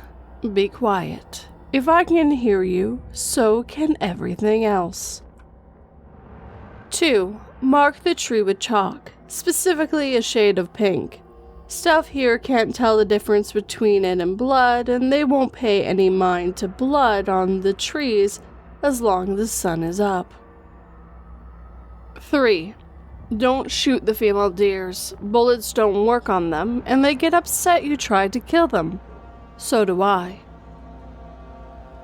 4. Gauge whether an animal is a baby or not based on its sound. If you hear something bigger nearby, and that's a baby, you should reload fast if you decide to shoot it. I've learned to just keep a second rifle on me, but feel free to try the trick. 5. Everything in the forest is free game because I own the acres it's on. Don't be afraid to shoot, it's all okay. They know hunters exist as hunters know they exist. 6. I know you brought your own food, but leave it at the car. I'd rather a doe not come up too close to us if she smells food. She'll assume you're the food. 7. You and I are the only humans hunting. See any other humans and you tell me without them knowing you saw them. I'll hound them. They can't hurt me. 8. At any point you find a buck, don't shoot until I see it too. While not hostile, those things are like police sirens when injured. We both shoot it and make sure it doesn't alert the whole forest. 9. Bullets don't work on me either. Hope you have a carving knife. 10. The forest has the occasional sunspot where flowers grow. You will find lizards or snakes sunbathing on rocks. Not both. If you see both, turn around and walk back the way you came. One of those things is not a lizard or a snake, and last time I checked, neither make a chirp sound. 11. The native birds are usually crows, ducks, and geese. It's easier to shoot the latter, but try not to shoot a crow. Those things generally will attack you if you even shoot at one. 12. I had a statue put in a while back. It's a statue of me, of course. When you see it, take a selfie. Make sure the camera recognizes only you and my stone face. Even a half second of detecting something else and you want to come find me. I don't want to lose another human. 13. When we're done, we need to remove all the chalk before sundown, as they know we were here and the crows that live here are both snitches and trackers. I prefer a crow not follow us home. But if one does, you drive, I'll shoot. They can't hurt me. I think that's everything, but if not, hopefully we just get a few animals and then we're done for the day. Come on, we're so excited for the hunt.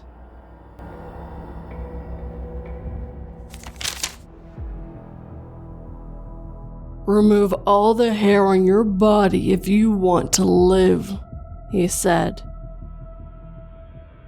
Then he handed me a pair of tweezers.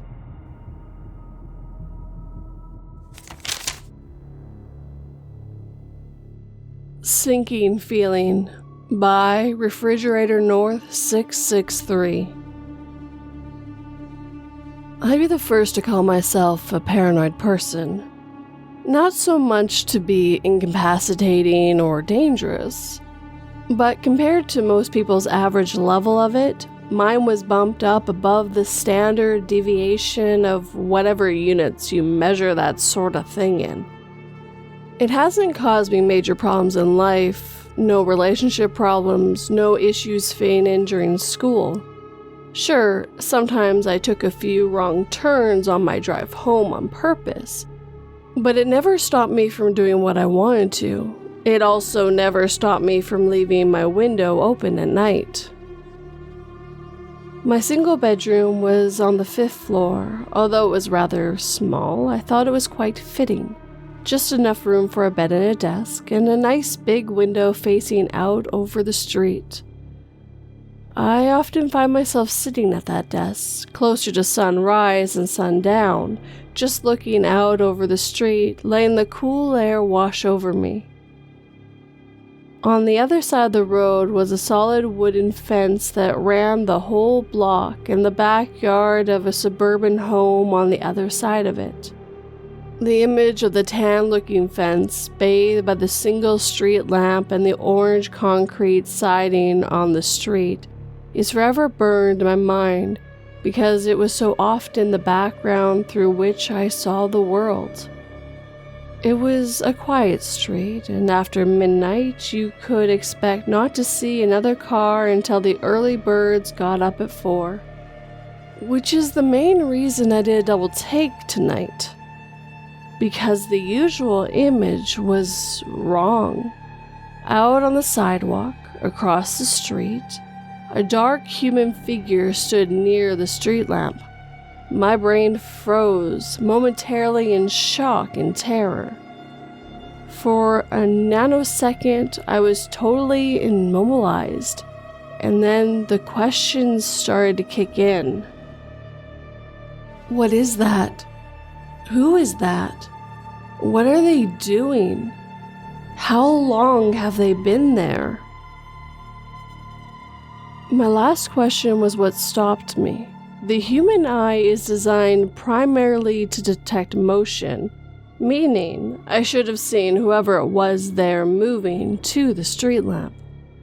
Racking my brain, I found nothing, and worse, I had no unique recollection of the scene from outside my window from tonight at all. Yes, I knew what it normally looked like, but that was just an amalgamation of every other time over the past 2 years I've looked out the window. All those hundreds of images combined into one singular scene didn't help me at all, because it was wrong. There was no new entity on the scene now. The second thing about that question was the realization that it could have been standing there for a while. More than a while. Minutes maybe, 15, 20. It was close to 3 in the morning. God, he could have been standing there for over an hour by now. And doing what? By the looks of it, nothing. It had been maybe 10 seconds since I first laid eyes on it and ran through all the questions and thoughts. He was still standing there in the exact spot, motionless, but so was I. I sat at my desk, realizing I also hadn't moved yet. That gave me a sense of relief and a punch to the gut. Relief being that I hadn't drawn any attention to myself by staying up quickly and making noise or disturbance loud enough he could have noticed from down on the quiet street. Gut punch being something I had just told myself. The human eye is designed to detect motion. It's much easier to see something moving than something staying still. And it's not even close. Thank you, evolution, for that one. In fact, the brain will subconsciously register anything and everything that moves, making it faster than any conscious choice of observation. And given the still nature of the night, my guess is that he subconsciously is all out of options. Just sitting there locked and loaded, waiting for something to grab onto. Another 10 seconds or so had passed, and the both of us were still motionless. Him under the street lamp, and me sitting at my desk looking out the window, 5 stories up. All of my problems at that moment came down to the human eye. I saw him, and now if I moved, he would see me. But the eye would also save me. Not my eye, but his. It all came down to something so singularly apparent that I was a fool for even forgetting it in the first place. Light. A quick mental survey of my room told me that my room was completely dark. The lights were off, my laptop was closed, and the lamp was off. That was good for me. The street lamp was also good for me, but only so far as it was bad for him. He was standing directly under it, meaning his eyes were receiving a lot more light than mine. He had been standing there for at least a minute, and given how still the night had been before, I wager a couple minutes before I saw him at least. That was all good news for me. Great news. The best news I had gotten in weeks. Because that meant his eyes were significantly less adjusted to darkness than mine were. It's like walking out of a movie theater. Normally you leave one, everything looks extremely bright, and it's hard to see anything because your eyes are so used to seeing things in your darkness. In this case, the same effect was helping me, but in reverse. Because of that, street lamps and the light coming from it, his eyes were effectively those of an 80-year-old with cataracts. He had been standing under there for minutes, and he probably could barely see his shoes if he looked down. There was no possible way he could see me, so I decided to move. Slow. The human eye is still one of the best in the world at noticing movement. So in this case, slow was the way to go. Slow is smooth. Smooth is natural. You're more likely to detect something moving unnatural than at a constant rate. I guess the goal was to be able to make you focus on the tiger jumping out at you rather than the river. Slow is smooth. Smooth is fast. A minute later, I had backed up out of my chair and now was standing at the back of my room, pressed up against the wall. It was well enough back that even if he was looking, he wouldn't have been able to see me through the window. I breathed out for what felt like the first time in an hour, and I could almost feel my heart slowing down now. I chuckled to myself about how stupid the whole thing was. But I still didn't know what they were doing. Waiting for the bus? No, there wasn't a bus stop on this street. Uber? Friend pickup? Maybe. Plausible. I laughed to myself. Surely they were waiting for someone to pick them up. If I had just answered that question first, I wouldn't have gone through all that trouble the last few minutes. I decided I should look again. I quickly regretted it. Moving slowly up to the desk again, I peered over and saw the familiar dark outline of a man standing under the street lamp. Same spot, same position. This time there was no question on my mind. I just stared at him for what felt like a long time. Finally, I blinked. When I opened my eyes again, I saw something else too. A little glint, probably the white of his eyes. It was the first time I had seen them.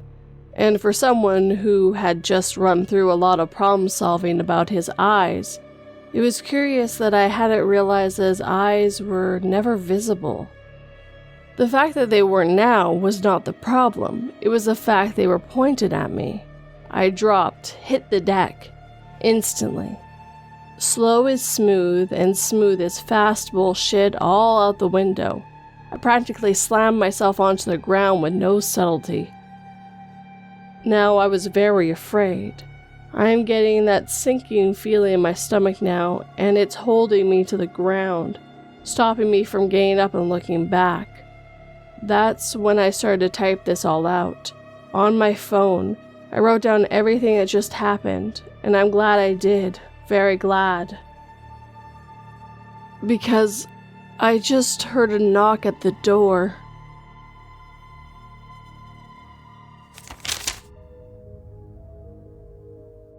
I walked through the front door to find my wife, blood oozing from jagged slashes in her wrists, and a graphic video of me with another woman playing on the computer screen behind her. As I cradled her body and wept, a new email alert popped up on the screen with the subject, "Hey Shane, we've sent you a free customized Ultimate Fantasy trademarked sample video produced by our cutting-edge generative AI creating just using your profile picture.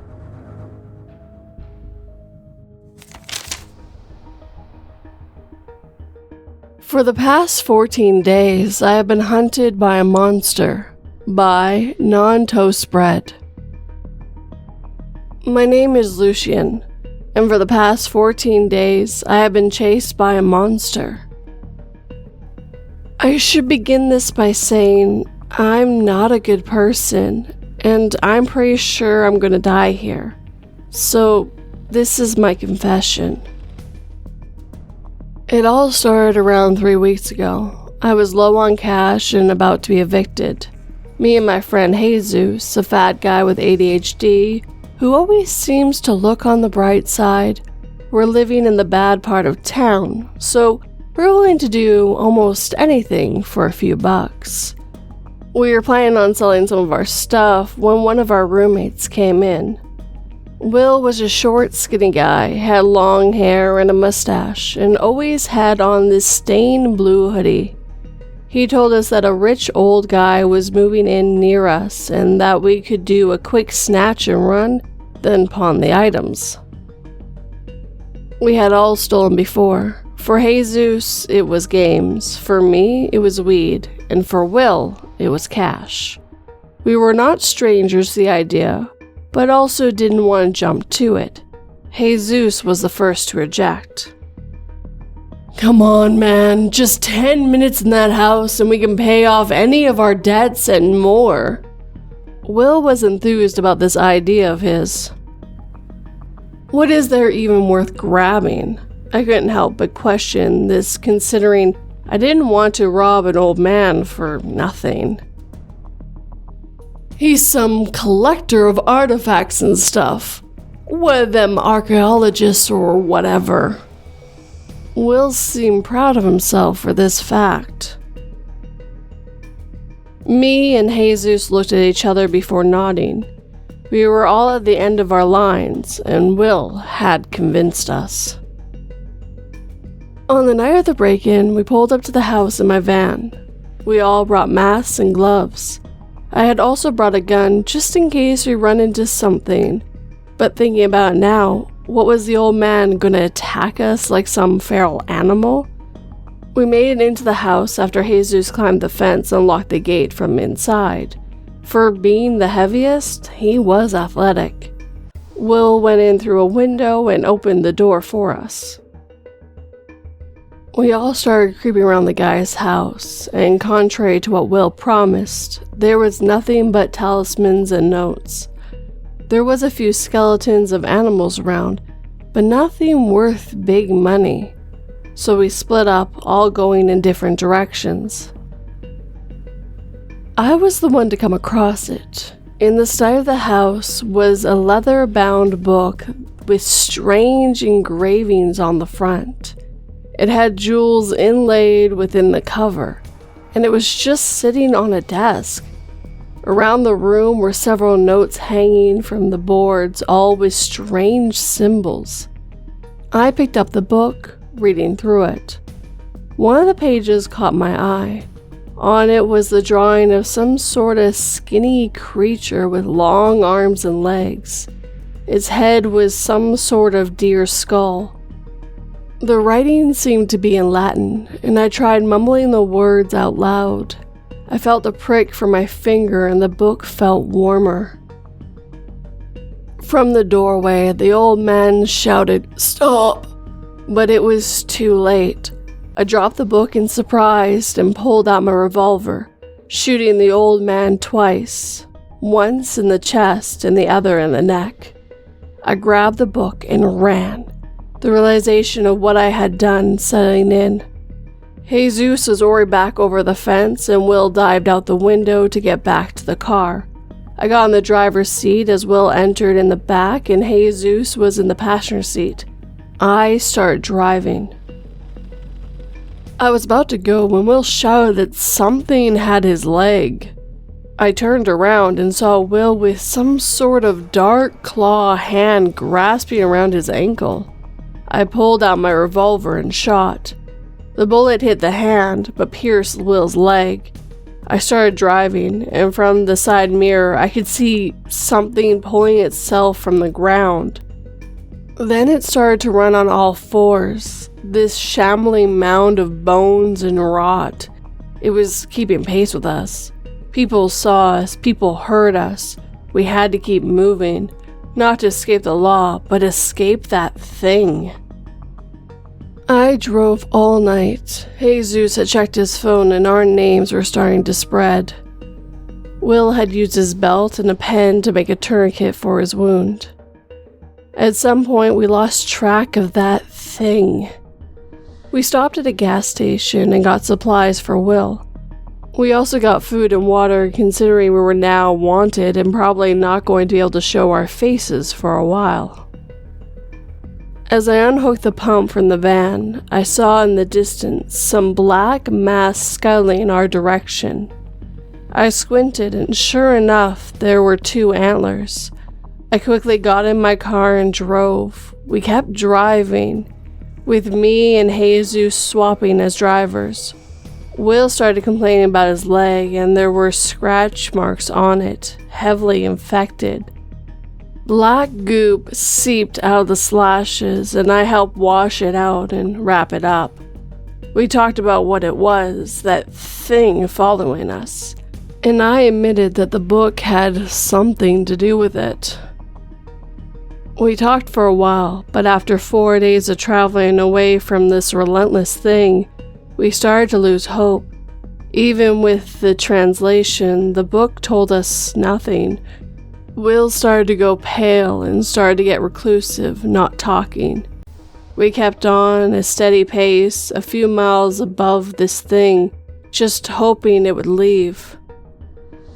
It has been 13 days. Will died yesterday. He begged me to end his pain, and after clumps of flesh from his leg started falling off, I used my revolver to help him. We have run out of food. It hasn't stopped, and we are about to run out of gas. I have 2 bullets left, and I'm hoping that whoever is listening to this doesn't make the same mistake as me. Me and Jesus hope that God forgives us.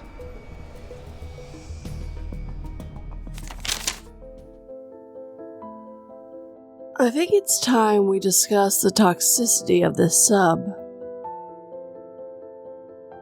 If we don't surface and get fresh air, necrosis will start in our lungs and we'll all die over the next 8 hours. But if we do surface, we'll be exposing the rest of humanity to the virus we found in the depths.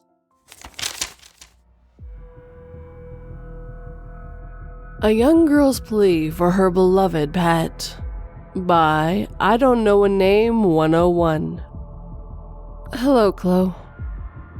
I really had the time of my life with you. You truly made my dreams come true and proved no one is a better friend than you. I hope you had just as much fun as I did because, unfortunately, this fun that has been granted to us has an end and its consequences.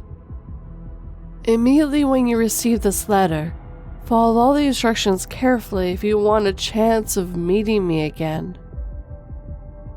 1. I made an underground bunker for us deep within the forest near the tree house.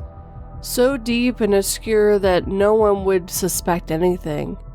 A bit dramatic, I know, but who are we to underestimate the power of friendship? Leave promptly. The directions are on this slip. Please do not leave any trace whatsoever suggesting you've been here. 2. Do not be seen. People don't know what I know. They don't see what I see. Bad things could happen, and I don't want you to get hurt. I don't want you to be taken away from me, not without saying goodbye. 3. However, in the event you happen to be around people, if they sweet talk, try to touch or feed, or in any way try to get closer to them, politely decline their advances and back away as quickly as you can. Do not let them get distressed, upset, or annoyed. It will always make things worse. 4. My family. Beware of their behavior towards you and this special treatment. Do not be swayed. They don't know any better and are trying to repair you as if you were near the end of your life as you were before. This goes without saying that that's not the case. If you don't want to live on as you are, do your best not to encounter them and avoid them at all costs. All this is explained that, in the eyes of everyone else, you're still a cat, a missing cat that needs to be put down. Unfortunately, I can't make the decision, but I really want you to be my human friend forever. Whether you want any of this or not, I will never truly know. Choose not to follow this letter, and we won't see each other again, not like this. I'm sorry we didn't know any of this earlier. It's my fault and my selfishness. I would never have wished it to happen this way. I hope one day, whether you decide you can forgive me, I just want to have fun one last time. You were always more than a pet to me, and I couldn't let it go. Maybe after this, I can make peace. Lots of love, Maya.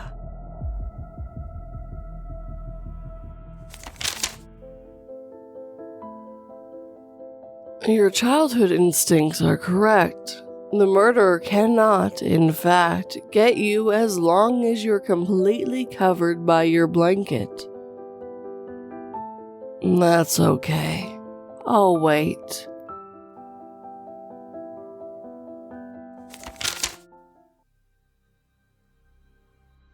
I think I might be alone. By I Am Furious. I am alone right now. I don't mean that it's just me in the apartment. I mean that there's no one else in the world. I don't know what happened, but 3 days ago I found the sky had gone black and there was no one else alive. Except for the good old internet and news and the phone calls I've sent my parents and coworkers. Let me start on Saturday at 10 p.m. So as part of my onboarding for the new company, I have to do a week or 2 of each of their product tours. I've already done my tour 3, which is really early in the morning, and tour 2 is default day shift. Tour 1 is dinner to early morning, which is why I'm getting up so early on a Sunday. Something about the official start of the next day being 10 p.m. yesterday or something. I got up at 9 p.m. and the first thing I noticed was just how dark it was outside. Like, darker than it would have been just that late at night. I didn't really think too much about it at the time because I was still tired from trying to adjust to the night shift. I got ready for the day like normal and started my drive to work. I noticed there wasn't much traffic on the highway as I drove to work, which again, I didn't really think anything of because it was late and I was still a little out of it. I didn't even realize anything was really wrong when I got to work. I didn't expect there to be anyone in the office section of the warehouse where I work. I am an operational industrial engineer, so I'm an admin. I go to my workstation, boot it up, check my emails, and begin procrastinating away the next few hours of being the only one in the office. It was around midnight that I thought I'd go to do a walk around the warehouse floor and see what Tour 1 actually looked like. The thing is, there was no one there. This was weird because I was told we pretty much run 24/7 even on holidays. I walked the whole floor and found evidence of activity, like a pallet jack abandoned in the middle of the aisle, a few carts ready to move on to the trucks, but no people. After something like a half an hour trying to figure out where everyone was, I decided that maybe they lied about the holiday part and this Monday was actually one of those random ones that we forgot existed. I laughed and head home, quietly thankful for the extra day to try and acclimatize to the night shift. I was a bit more awake driving home, so I noticed the complete absence of traffic so late at night. I kind of expected there to be someone out at this time, but again, it was late. I then rationalized that it was a holiday, so of course no one would be out. It was sheer blackness that got me though. It was dark, the only illumination coming from my headlights and the street lamps. I couldn't see the moon or any stars, just a black as black sky. I guess it was just cloudy and put it out of my mind. When I got home, I immediately went online because I have no life and found absolutely nothing out of the ordinary. I was getting emails like normal. People had posting videos on social media like normal. I even found a few YouTube videos that were posted an hour ago and stuff like that. Things looked normal online. And then it got to be 8 in the morning and I looked outside. It was still black as black outside. It spooked me at first, but then I remembered that it was cloudy outside. Just to be sure, I checked the weather online. The weather said it was clear skies until Friday. I had to stare at that for a bit. Eventually, I had decided that the weather auto location was broken and it thought I was in the next city or something. There was no way you miss clouds like that. It did kind of creep me out how it was constantly dark outside. But it wasn't until the next day that I started to get suspicious. So, 9 at night, it's pitch black out. Get ready, drive to work. As I stand in the parking lot, I realize suddenly that it was warm. I get that nights can be warm sometimes, but this warmth it didn't feel right to me. I shrugged it off as some sort of weather effect. I got into work, checked emails, everything looked normal. Except for the fact that I see emails that suggest that everyone came into work yesterday. I was confused to say the least, and then I went out to walk the floor. It was just like last night, exactly like last night. Stuff was still in the dock waiting to be shipped. A pallet jack was in the middle of an aisle. I walked the floor for an hour, trying to rationalize it until I just decided that somehow the fact that it was still officially Monday meant that it was still a holiday, even if the schedule was weird. My mind ignored the emails telling me that today was not a holiday and assumed that everyone would be normal tomorrow. It was still pitch black out, and there was still no cars on the road. But there were new YouTube videos, there were new emails in my inbox, there were new posts on Reddit and Twitter. Hell, there was a full VOD on Twitch that had clearly been recorded yesterday, but it was still dark when the sun should have been up. My parents live only a few hours away, so if there was severe weather, then my mother would have called me about it, right? I mean, she would have seen it when she drives into work, so I called my parents and asked about the weather. My parents, of course, said that everything was just fine and got really confused when I mentioned the darkness. They rationalized it was just a storm front that they'll be dealing with later this week, and I just agreed with them because it makes sense. It was just a storm front sitting over the city. It was just a holiday. No one drives this late at night. Everything was fine. Everything was normal. And then I went back to work. Now, at this point, pallet jack, yada yada. It suddenly dawned on me that maybe we don't have a night shift. This is just a hazing thing done to the new guy. They say, go to the night shift for a week, and laugh as you walk an empty floor. It makes perfect sense, and the whole making the floor look the same. Clearly, someone was pushing it a little. I just go home for the rest of the week. Screw them. They wanted to effectively give me the week off, and I was going to take it off. It'd be a funny story, and I come in on Monday at the normal time, and we all laugh. There was no one on the road when I went home. It wasn't until dinner for my off-scheduled ass that I realized just how wrong things were. I'd run out of food and decided to go to Havy. The one just down the road was open from 6 in the morning till 11 at night, and it was almost 7 for me. They'd be open. So I go out, get in my car. It was still dark, still off-putting, but I didn't really care at this point. I noticed just how empty the street was, though. My normal shift had me heading to work at this time, and there was a bit of traffic, but there was absolutely nothing. No one was even in Havy's parking lot. No one was in the store. Just my car out there and me inside, walking down the rows of mildly overpriced food items alone.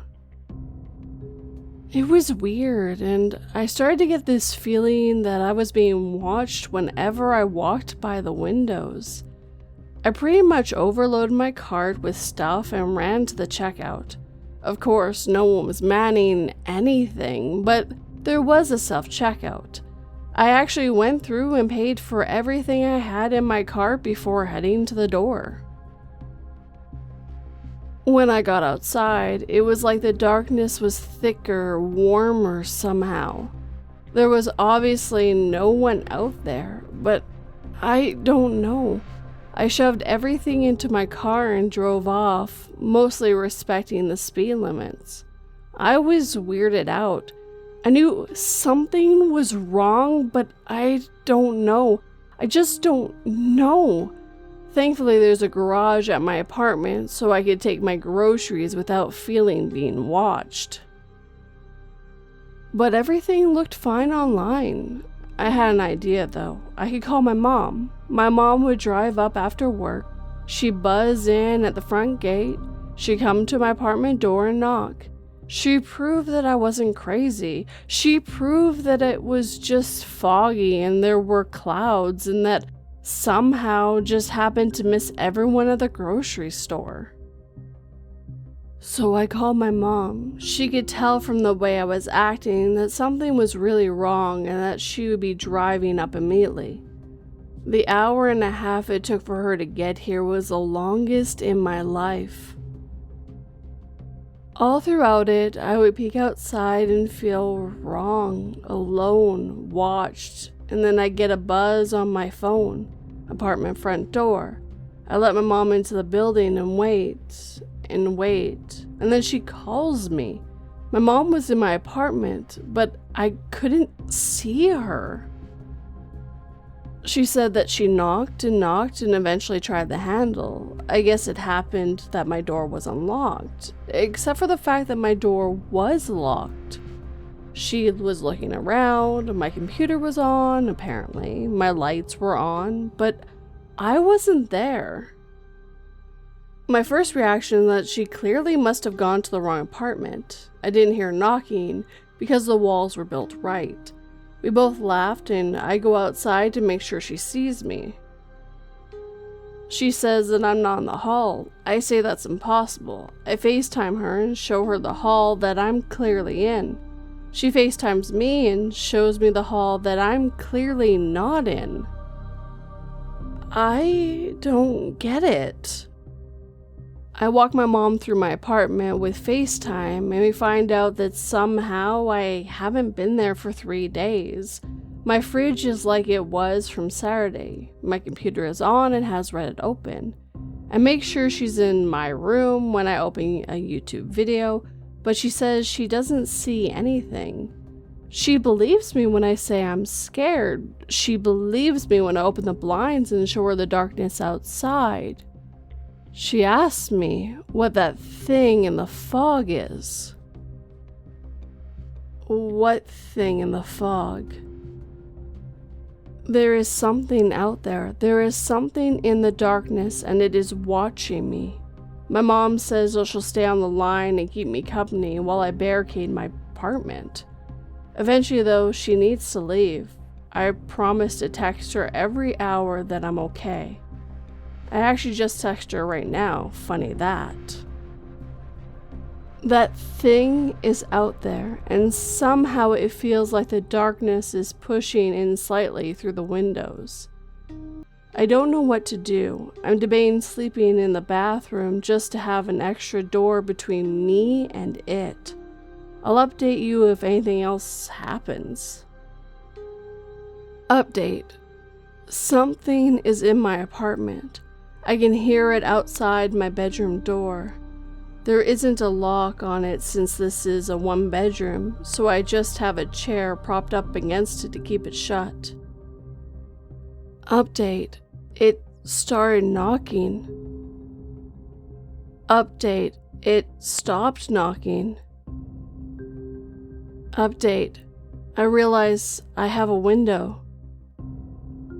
Update. I am here.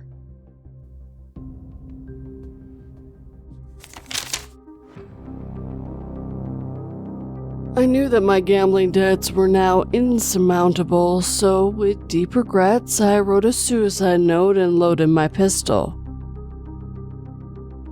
My wife's insurance payout should net me just enough to buy into a game where I can win it all back, and I'm betting that the cops won't be able to prove it was me.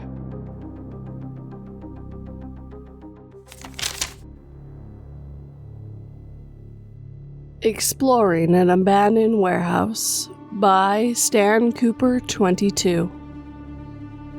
Sorry if this is a long post, but I need to share this with someone. There is this abandoned warehouse in the middle of my city. Not in the middle, but in the busy part of the city. The reason no one has done anything about it is because the warehouse used to be owned by a petroleum company. They used it to store oil before the city expanded. Now there's a flyover running over it, and the property is owned by the city and the Railway Commission because of the rail line that runs next to it. Anyway, it's just a building that used to be part of a massive complex of warehouses, silos, and a factory. Now, this one building remains. A friend and I like to explore abandoned places. Mainly for the experience and to imagine what it would have been like when the place was active and functioning. So we were looking for places to explore, and I had known about this location.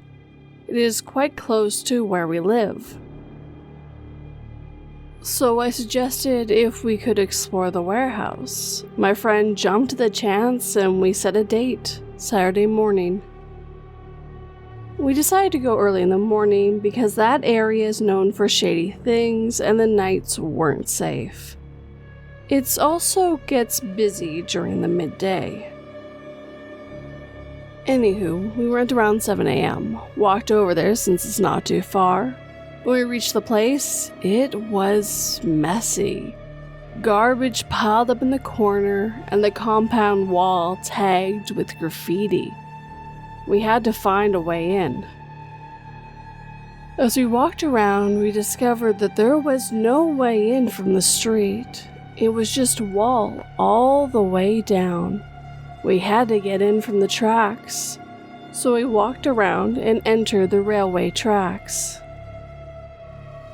From the tracks, you could see the flyover that runs over it and an apartment next to the warehouse. This place is like in the middle of all the action, yet it is in its own bubble, lost to time. On the other side of the tracks is army and railway property. We eventually found a break in the wall that allowed us to enter the place. We had to hop over it, and there was an old broken freezer just lying on the other side. So people have come in here before. When we stepped in, I kid you not, I felt this overwhelming sense of dread. Yeah, it sounds cliche as hell, but I just felt something was off. I told my friend this, and she just shrugged it off, like it was no big deal. She basically said it was probably because we were trespassing and we could get caught. Inside, there was a lot of overgrown poppy plants and wild weeds just growing out of the cement. We had to trek through this brief bit of foliage, and once we did, we stepped into a compound. The compound was big, but I couldn't sense the size of it because of a good amount was being covered in overgrown wild foliage. But we could see the warehouse building rising over it in an imposing and dilapidated form. My friend was excited to see this. She pulled out her phone and took some pictures. I looked around and the feeling was just getting worse. Then we walked farther in, and that's when I saw it. On the ground, bones, like animal bones. It was a whole field of bones just strewed around on the ground.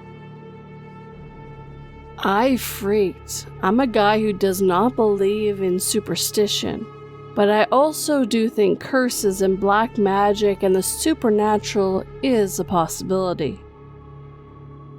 So when I saw a literal compound full of bones, like skulls, femurs, teeth, and a whole animal skeleton compounded with that feeling of intense dread and doom, a feeling that I get when someone close to me is about to die, I want to get out of there. I told my friend that we need to leave. She still wanted to explore. She was walking all over the bones and kicking them around.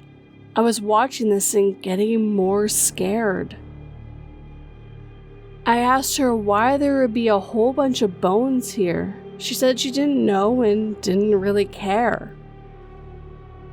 Now, she doesn't believe in anything supernatural. Ghosts don't exist in her mind, and curses and black magic are just psychological sleight of hand.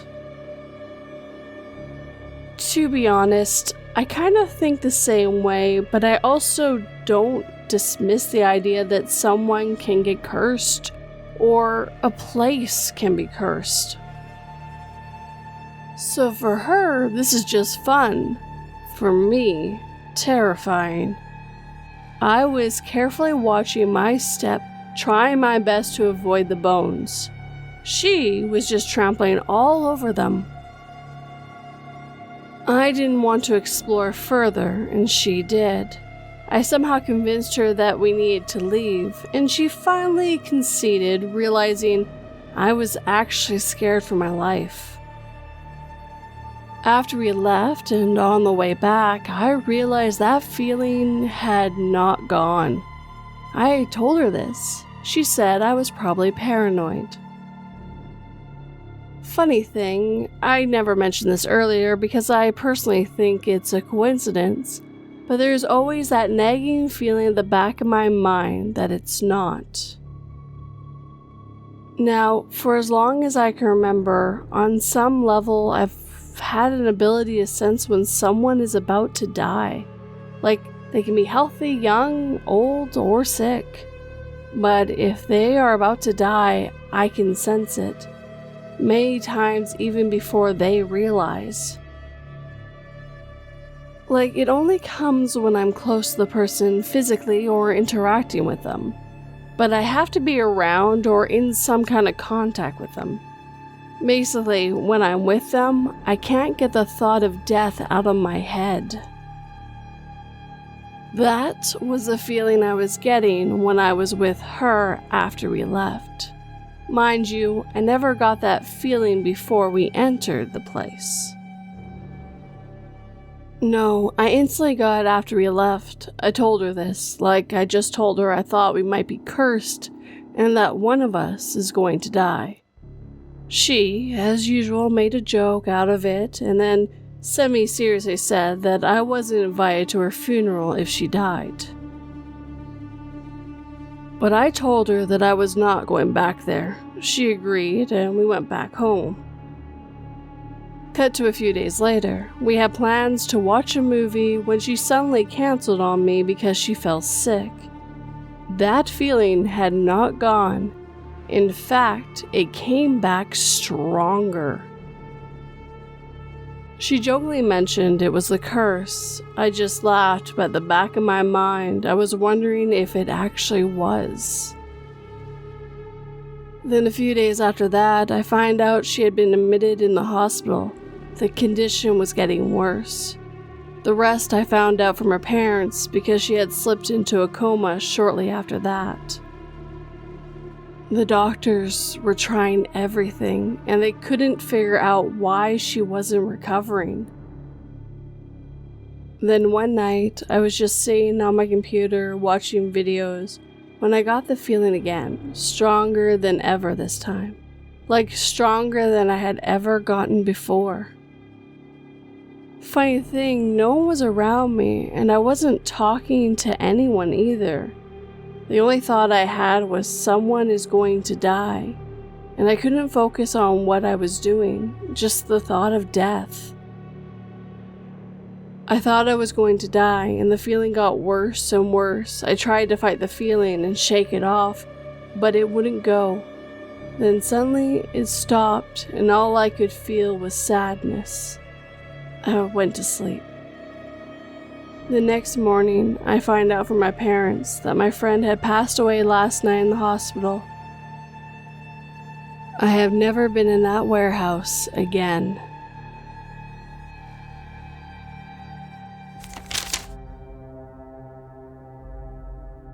Being paranoid about losing sight of my son while in crowded places, I make sure to firmly hold on to the hand of my son while walking through the amusement park. Walking out of the crowded attraction, still holding onto his hand tightly, I then turn around and froze in horror when I realized that the hand I was holding onto was not my child's.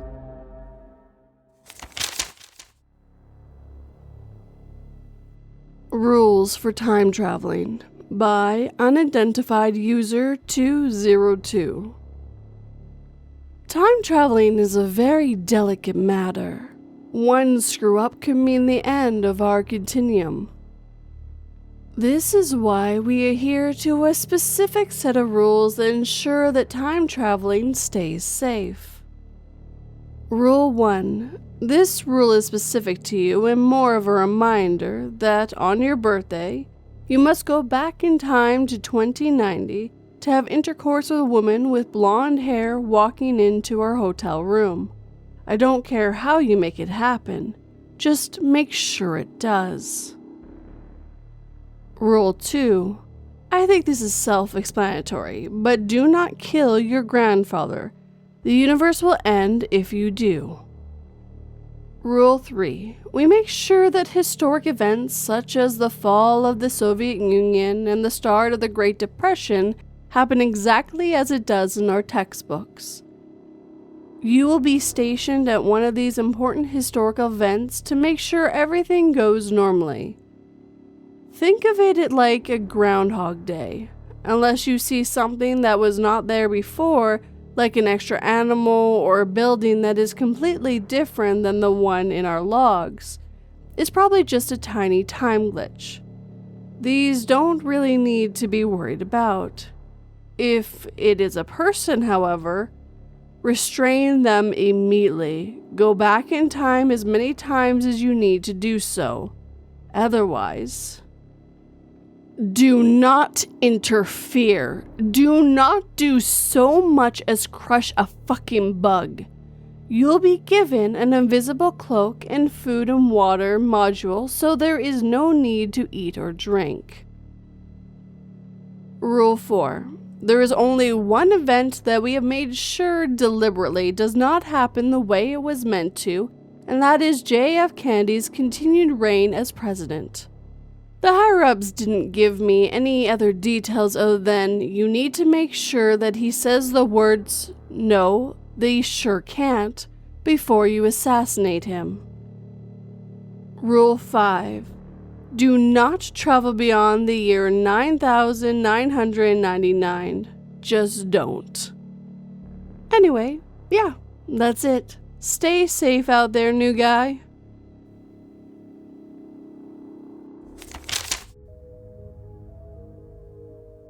I always laughed inside at the hypothetical scenario of time travelers saying World War I or World War II in response to a question asked by a World War I soldier. That wasn't until I met a time traveler asking if World War III had started yet.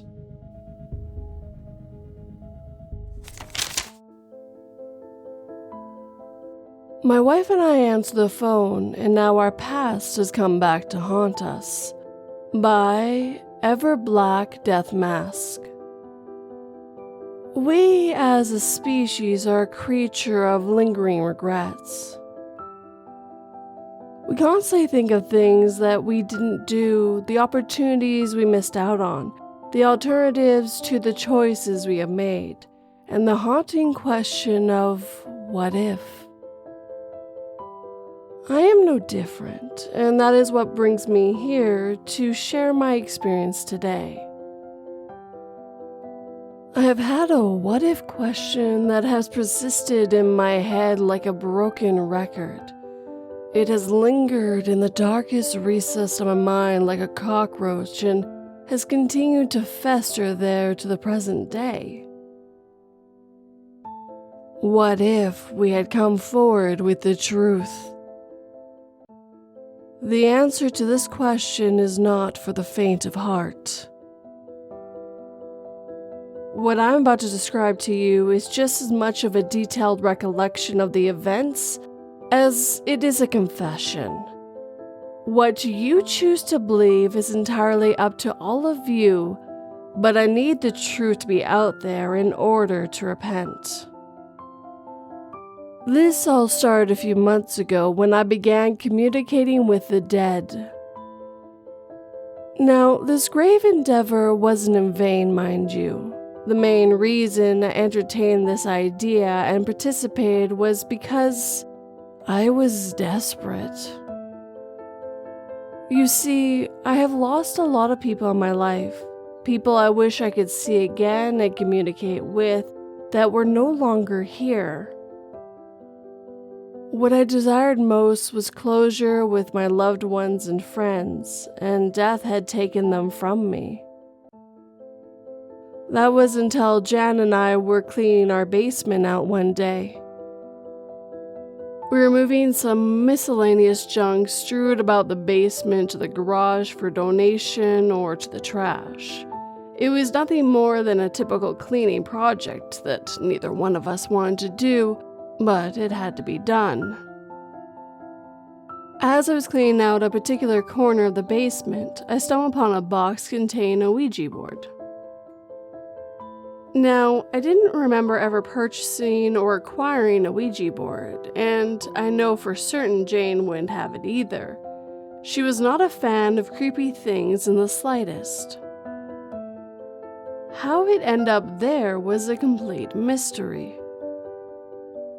My immediate thought was to just throw it away. There was no reason for us to have it. It's not that I didn't believe in the paranormal or anything. I had an experience years ago that made me a believer. I just didn't think it was an item that should continue to be in our household. That is when a thought crossed my mind, one that I should never began to entertain the idea of. What if I could speak with those people I never got a chance to speak with again? This was an idea that intrigued me at the time. Reconnecting with people that were once in my life and knowing that there was a life beyond death provided a strange comfort to me.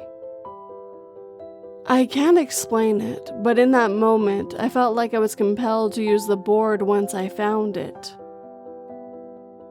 After pondering things over for a moment longer, I had made my decision.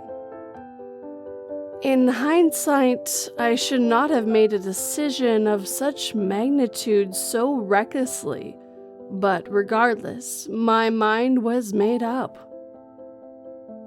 I placed the Ouija board back where I found it, pretending that I hadn't seen it, and proceeded to go about my day acting as if I hadn't seen anything. Tomorrow, when I get home from work, while my wife was still working, I would use the Ouija board. And that is exactly what I did. From that day forward, for months, I spent that 2-hour time period before Jane got home from work downstairs in the basement, communicating with the deceased. My usage of the Ouija board granted me the ability to be able to talk to my mother, my father, my grandmother, my grandfather, and anyone else I so desired to talk to. We discussed the afterlife, my life, and what I never got into when they were here on this soil. It was a relief unlike any other, and I was grateful to be able to break the barrier between the living and the dead to talk to my loved ones. It began so innocently with them. All I had ever intended was to talk to them and get some closure, but it became an addiction. I couldn't stop using the Ouija board. Over time, I had started inviting random spirits to conduct a conversation with me. It became therapeutic for me when I would ask these spirits questions and learn about them in addition to the unknown and beyond. Despite my morbid fixation on conversating with the dead, I never let anything get out of hand. My habit was always restricted to that 2-hour window I had, and I was always going to be in control of the situation. Yesterday, though, that all changed. I was going about things like I normally did with the Ouija board, the candles that circled me illuminating the basement as I called out, "Are there any spirits here that want to communicate at this time?" My words echoed throughout the basement as I patiently awaited a response from beyond the grave. Some time had passed before the planchette I had my hands placed over began to shake. Slowly it moved over to the words, "Yes." I nodded my head and inquired, "Who am I speaking to?" Once more, the planchette began to move and glide over the letters G, R, A, C, and E. I felt myself grow cold as if I had stepped into a meat locker. My eyes widened in horror. That name. "Grace, why are you communicating with me?" My words hung in the air like a fog as I anxiously waited for the spirit to answer. I could feel my heart pulsating very fast, and I did my best to take deep breaths to slow the frantic pace. A moment later, the planchette moved to a series of letters that spelled out the word return. "Return? What do you mean by this?" I inquired, my eyes darting around in the darkness surrounding the candles I had lit. Silence overcast the basement, and nothing was heard besides the thunderous thumping of my heart. I had never experienced anything like this in the months I had used the Ouija board. I had never felt such ominous and dark energy that contaminated the room like a plague. I glanced down at the planchette, wondering if there was even going to be a response, when a gust of wind snuffed out the candles. I blindly looked around, the darkness enveloping my vision as I felt the perspiration form on my forehead from fright.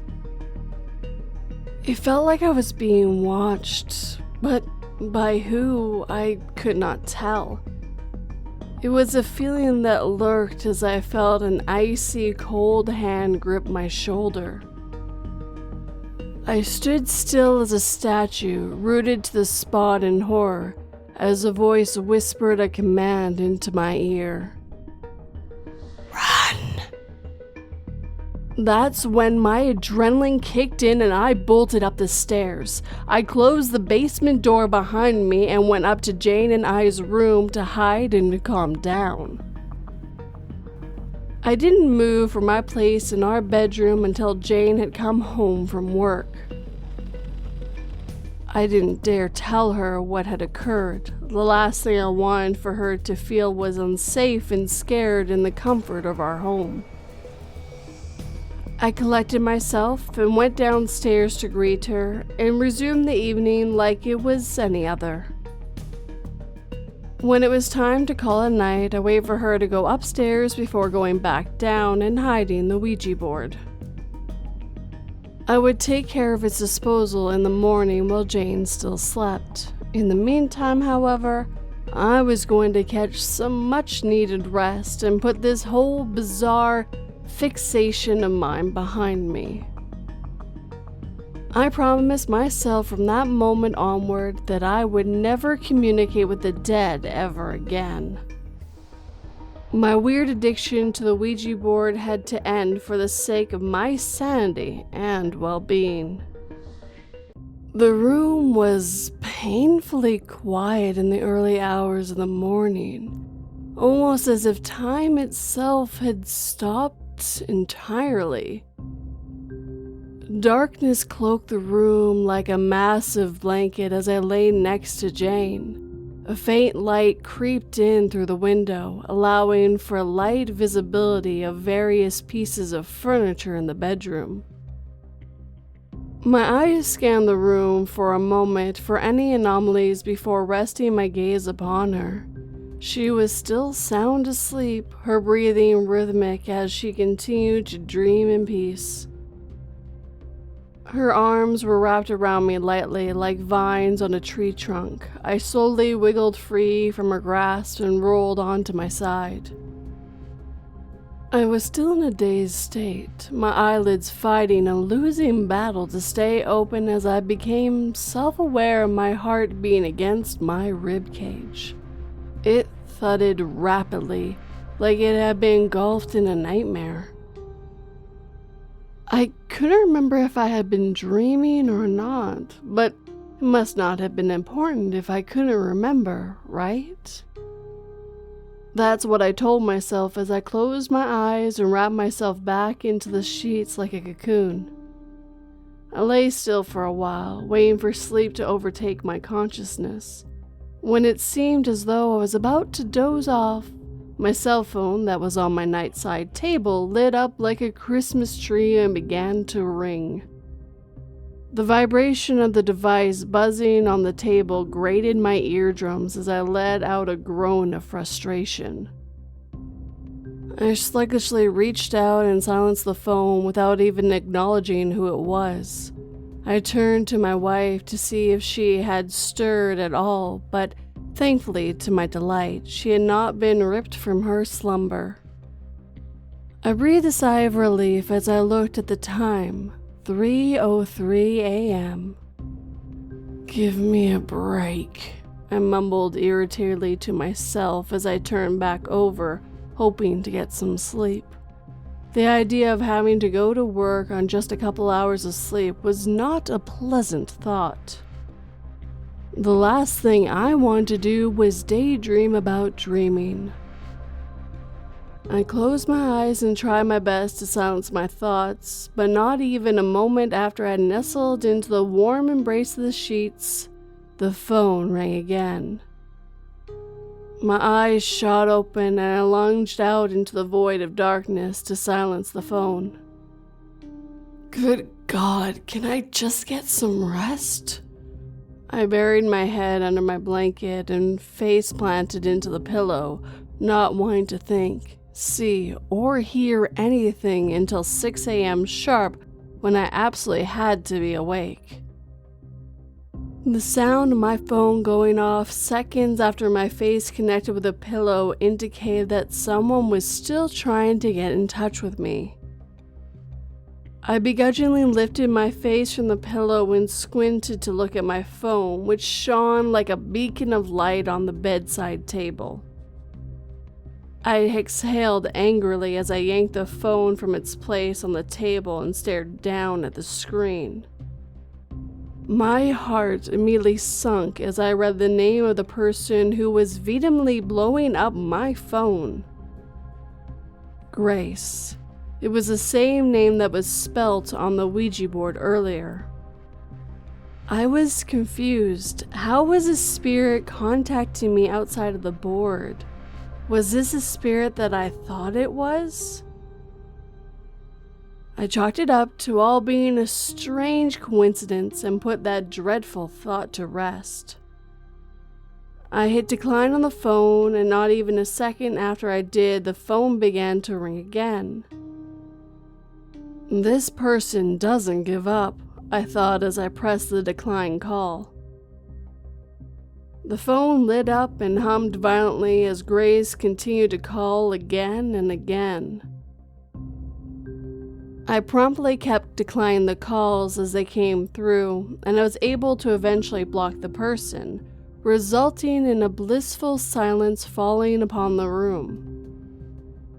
I gently placed the phone back down, and I was about to lay back down when I noticed Jane sitting up, looking at me in pure confusion. In the midst of all the chaos, I neglected the fact that the constant noise of my phone and I would have woken her. "What's going on?" she asked as a yawn escaped her lips. "Nothing, Jane. It was just some stupid scam caller or something. I took care of it," I reassured as I returned to my place beside her in the comfort of our bed. As soon as she and I began to get comfortable, that familiar humming sound filled the air, indicating that my phone was going off. "Apparently you didn't," she quipped as I snatched the phone from its resting place and messed with its settings. I was perplexed. I had blocked this person, so how was the same number calling? I decided to take the matters a step further and turned my phone off. I held the power button on my phone and watched the brand logo light up on the screen before dimming and blacking out completely. There, now I did. I breathed a sigh of relief as I returned to Jane's side and gave a light smile. That was way more complicated than it needed to be. We shared a laugh as we both laid on our backs and snuggled together under the sheets. "I noticed. Seemed like you got a stalker," she teased as she wrapped her arms around my torso and placed her head on my chest. "Who wants to stalk someone like me, though?" "I don't know. You tell me." She raised her head to look at me in the face and raised a slight brow jokingly. In that moment, I wanted to tell her the person's name, but decided it was better to withhold the information. There was no need to bother her with something as small as a name in the grand scheme of things. Before I could give a reply to her question, though, my phone rang yet again. This time, Jane and I both sat straight up in bed, immediately alarmed at what we were hearing. You turned that off, right?" she asked with a concerned tone, her face peering over at my bedside table. "Yeah, I turned the phone off. Did you not see me turn the phone off?" I felt like my arms weighed 1,000 tons and my fingers shook as I took the phone and brought it to my face. I stood there and just stared at the bright lit screen, the name Grace striking fear into my heart. "Grace? Who is this Grace and why is she calling you? It's 3 a.m, Jane said, clearly agitated and suspicious of the fact that another woman was calling me in the early hours of the morning. "I don't know, but I'm going to answer and figure out what the meaning of this is." I pressed accept on the phone call and brought it up to my ear. "Listen, I don't know who you think you are, but I was interrupted by a burst of static that sounded like a radio trying to find a proper frequency. "Hello? Is anybody there?" I asked as I glanced over my shoulder at Jane, who appeared to be a nervous wreck. She looked how I felt internally, but I needed to be strong for her. I didn't want to look scared, but it was hard not to be. The whole thing was certainly strange.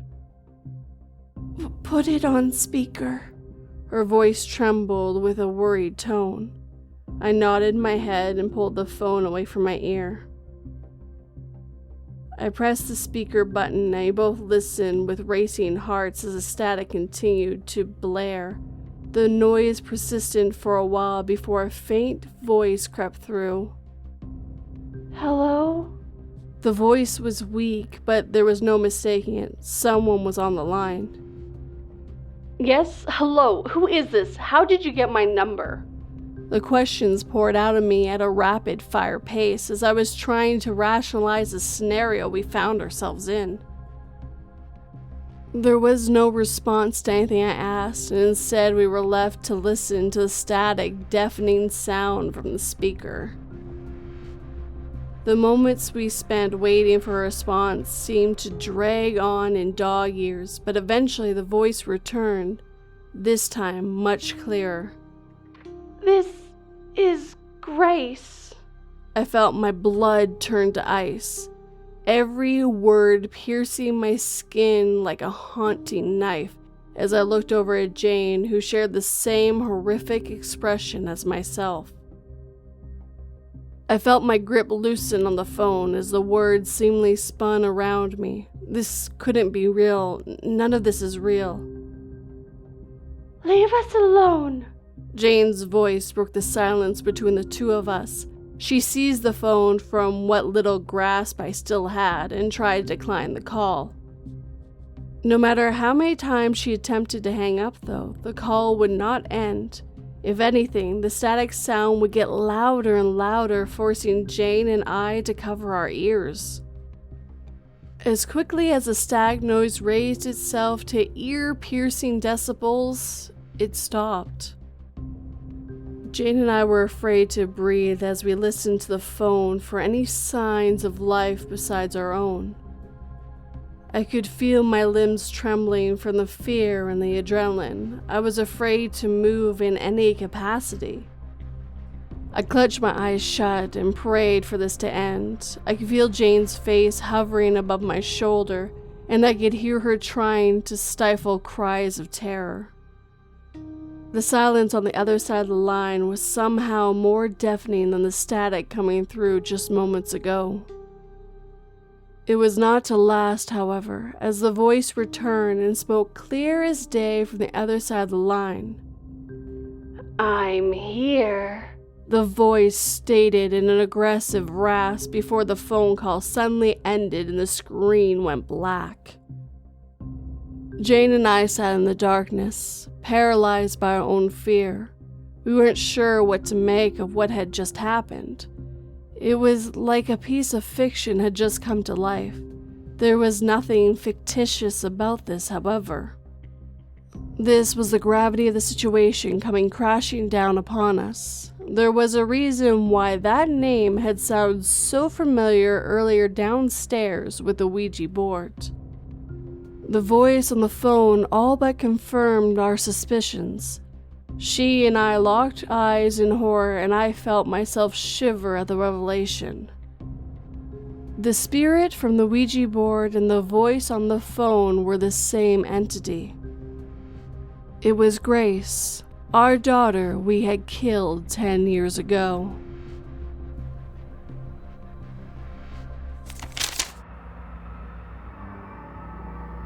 When the devil offered me a guaranteed lottery win in exchange for 1 year off the lifespan of every human on Earth, I accepted without a second thought.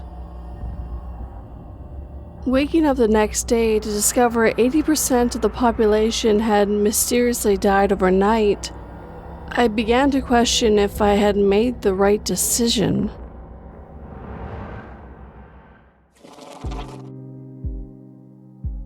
And with that, our time together is coming to an end. If you have a story like me to narrate, whether true or fictional, you can send it my way 3 different ways, either my subreddit, my email, or my website. All the links are down below for easy access. Second of all, I'd like to thank all the writers who let me read these stories back in the day. I remember enjoying every single one of these, and I was paying attention as I was putting this together. Thank you guys so much. And of course, thank you for listening to this compilation. We started quite a while back, and I actually like putting these compilations together and remember the stories I narrated over a year ago. Some of these were really cool and really great ideas. If you enjoyed these stories, hit that like button and make sure it feels it. If you're new, please subscribe and turn that pretty little bell to all notifications. And of course, leave me a comment. Tell me what you thought, what kind of stories you like in the future, anything like that. I absolutely love reading comments, guys. If you're listening on the podcast and are able to, please leave me a review, and of course a comment as well. If you'd like to help this channel and podcast grow, please share these stories with anyone who might enjoy it. You'd be surprised how much that helps.